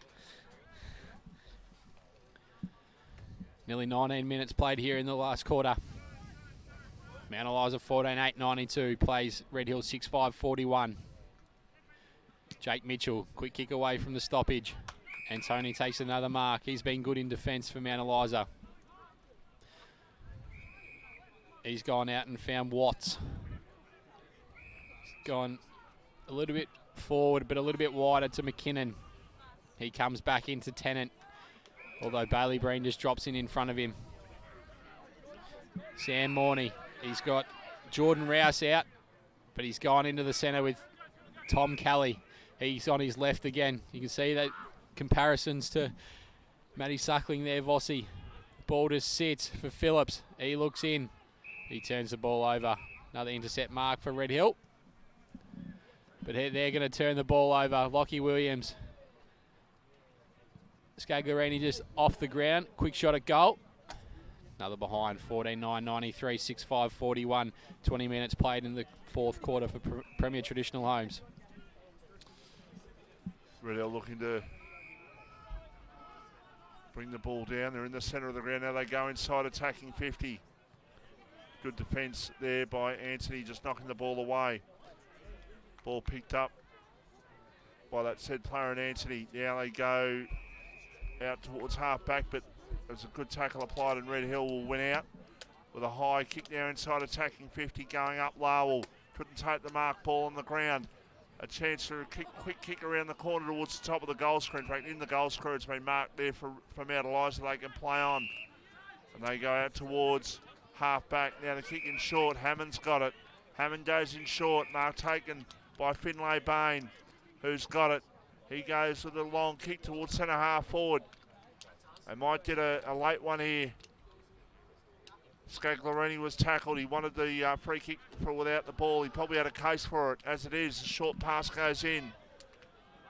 And ball over the top to Largo with it. Now Mitchell's got it. Jake Mitchell goes through the centre. He goes to centre half forward. It's taken by Anthony once again. He gets the hand pass over and they're away. Mount Eliza down at the far side of the ground. As the kick goes down the line towards the half forward line and the mark has been taken. And they can continue to play on. They go to Bailey Breen, who's got it. Now he goes towards attacking 50. Ball is marked and a quick kick into the forward pocket. And the mark has been taken. He's been great today, Phillips, as well. He's popped up. He's connected really well from centre forward to inside that forward 50.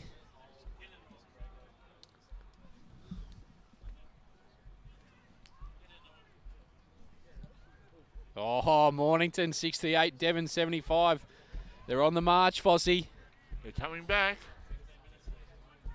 15 minutes to go in that game.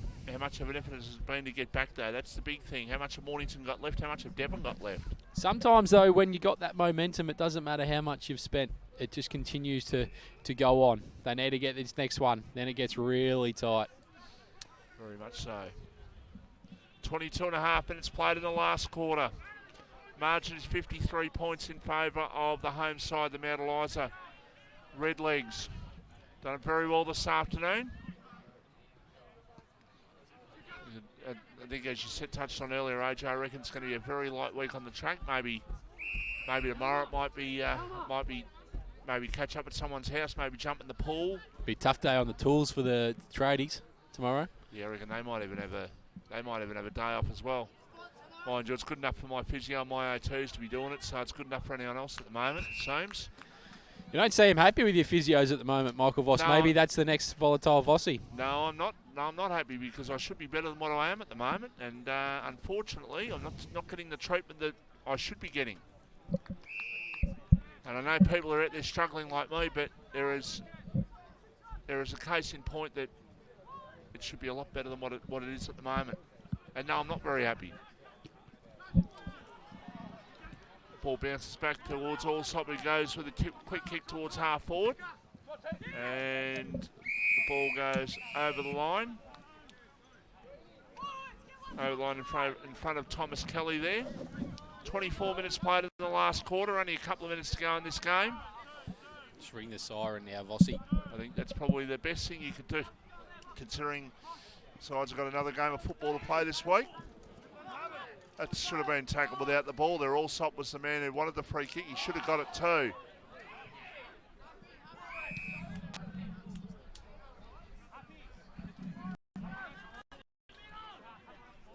Free kick down the defence. We've seen Mount Eliza now for the second time. What do you, where do you rank them amongst the top echelon of the competition? Well, they're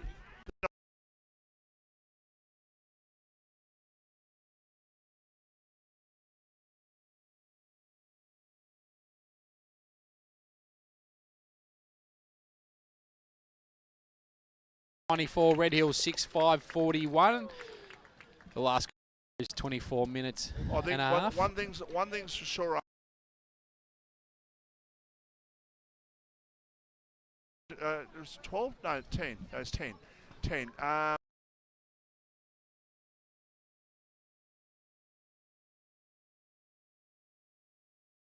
That's the thing I know about this competition so far. We'll take a break, come back and wrap things up.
Talk about the landings of Gibbon. This year, I'd like to reflect upon the totem of the Australian Defence Force, who, by their service and sacrifice, no longer will see the sun rise or set anymore, this or any other day. And what does the Anzac spirit mean? To me,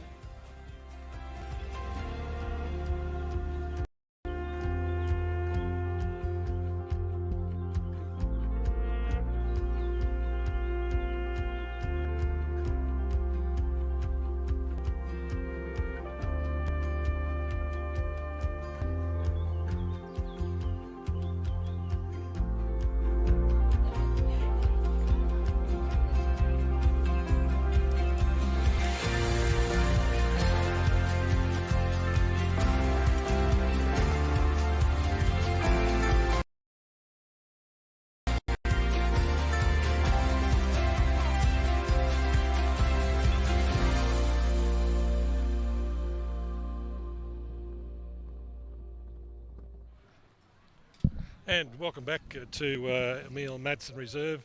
We've seen a Red Hill on our Anzac Day footy here on RPPFM, 14:10:94 to Mount Eliza, 6:5:41 to Red Hill. Just an update for you before we go back to the boys for the wrap-up. Mornington, Devon Meadows game at Mornington.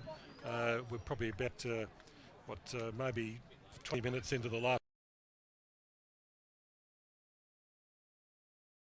10-4.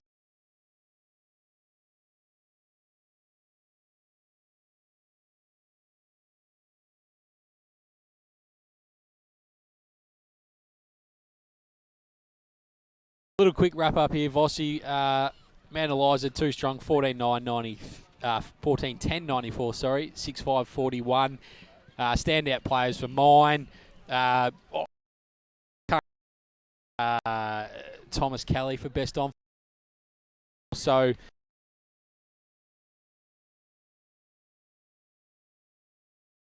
Braden Elms was really good as well, and I thought Will Antoni did a great job down back to allow that. He went on the one-on what he does best. When you concede only 6 goals, then your defence has got a lot to feel very good about.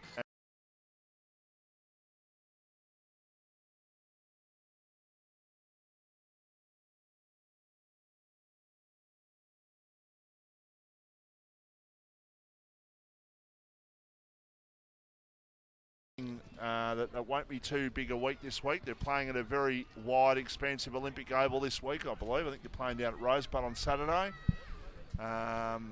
So be interesting to see how both sides go about it. But a good crowd in attendance this afternoon and a big win for Devon 82, so 8 points up there. We just had a look at Jamie Mulder talking to the Red Hill. Looks pretty right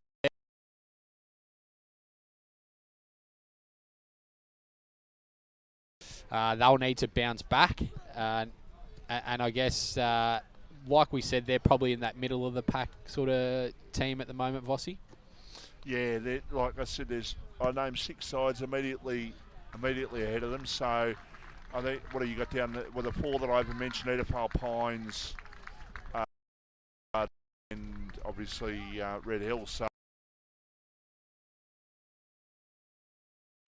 I think if you want to be fair. Yeah, absolutely. Well, it's been a fantastic day down here at Mount Eliza. Mount Eliza, the home side, have run out convincing winners, as we mentioned, 14-10-94, Red Hill 6-5-41 on the Premier Traditional Home scoreboard. And we are at RJ Roller Reserve this week. Is that right? No, I think we might end up at Seaford this week for Seaford Mornington on Saturday afternoon. So, okay. Well, there you go. Might have to get the blue shirt out again. Oh, absolutely, Vossi. It's been your Battery World Mornington match of the day. Vossi, we'll see you during the week for the footy show. Yep. Craigo, back of the house team, thanks very much. Yeah, boys at Heath and Steve and the El Presidente and BT on the cameras. Another great job this afternoon, and we'll do this all again next Saturday here on RPPFM. You have a great week.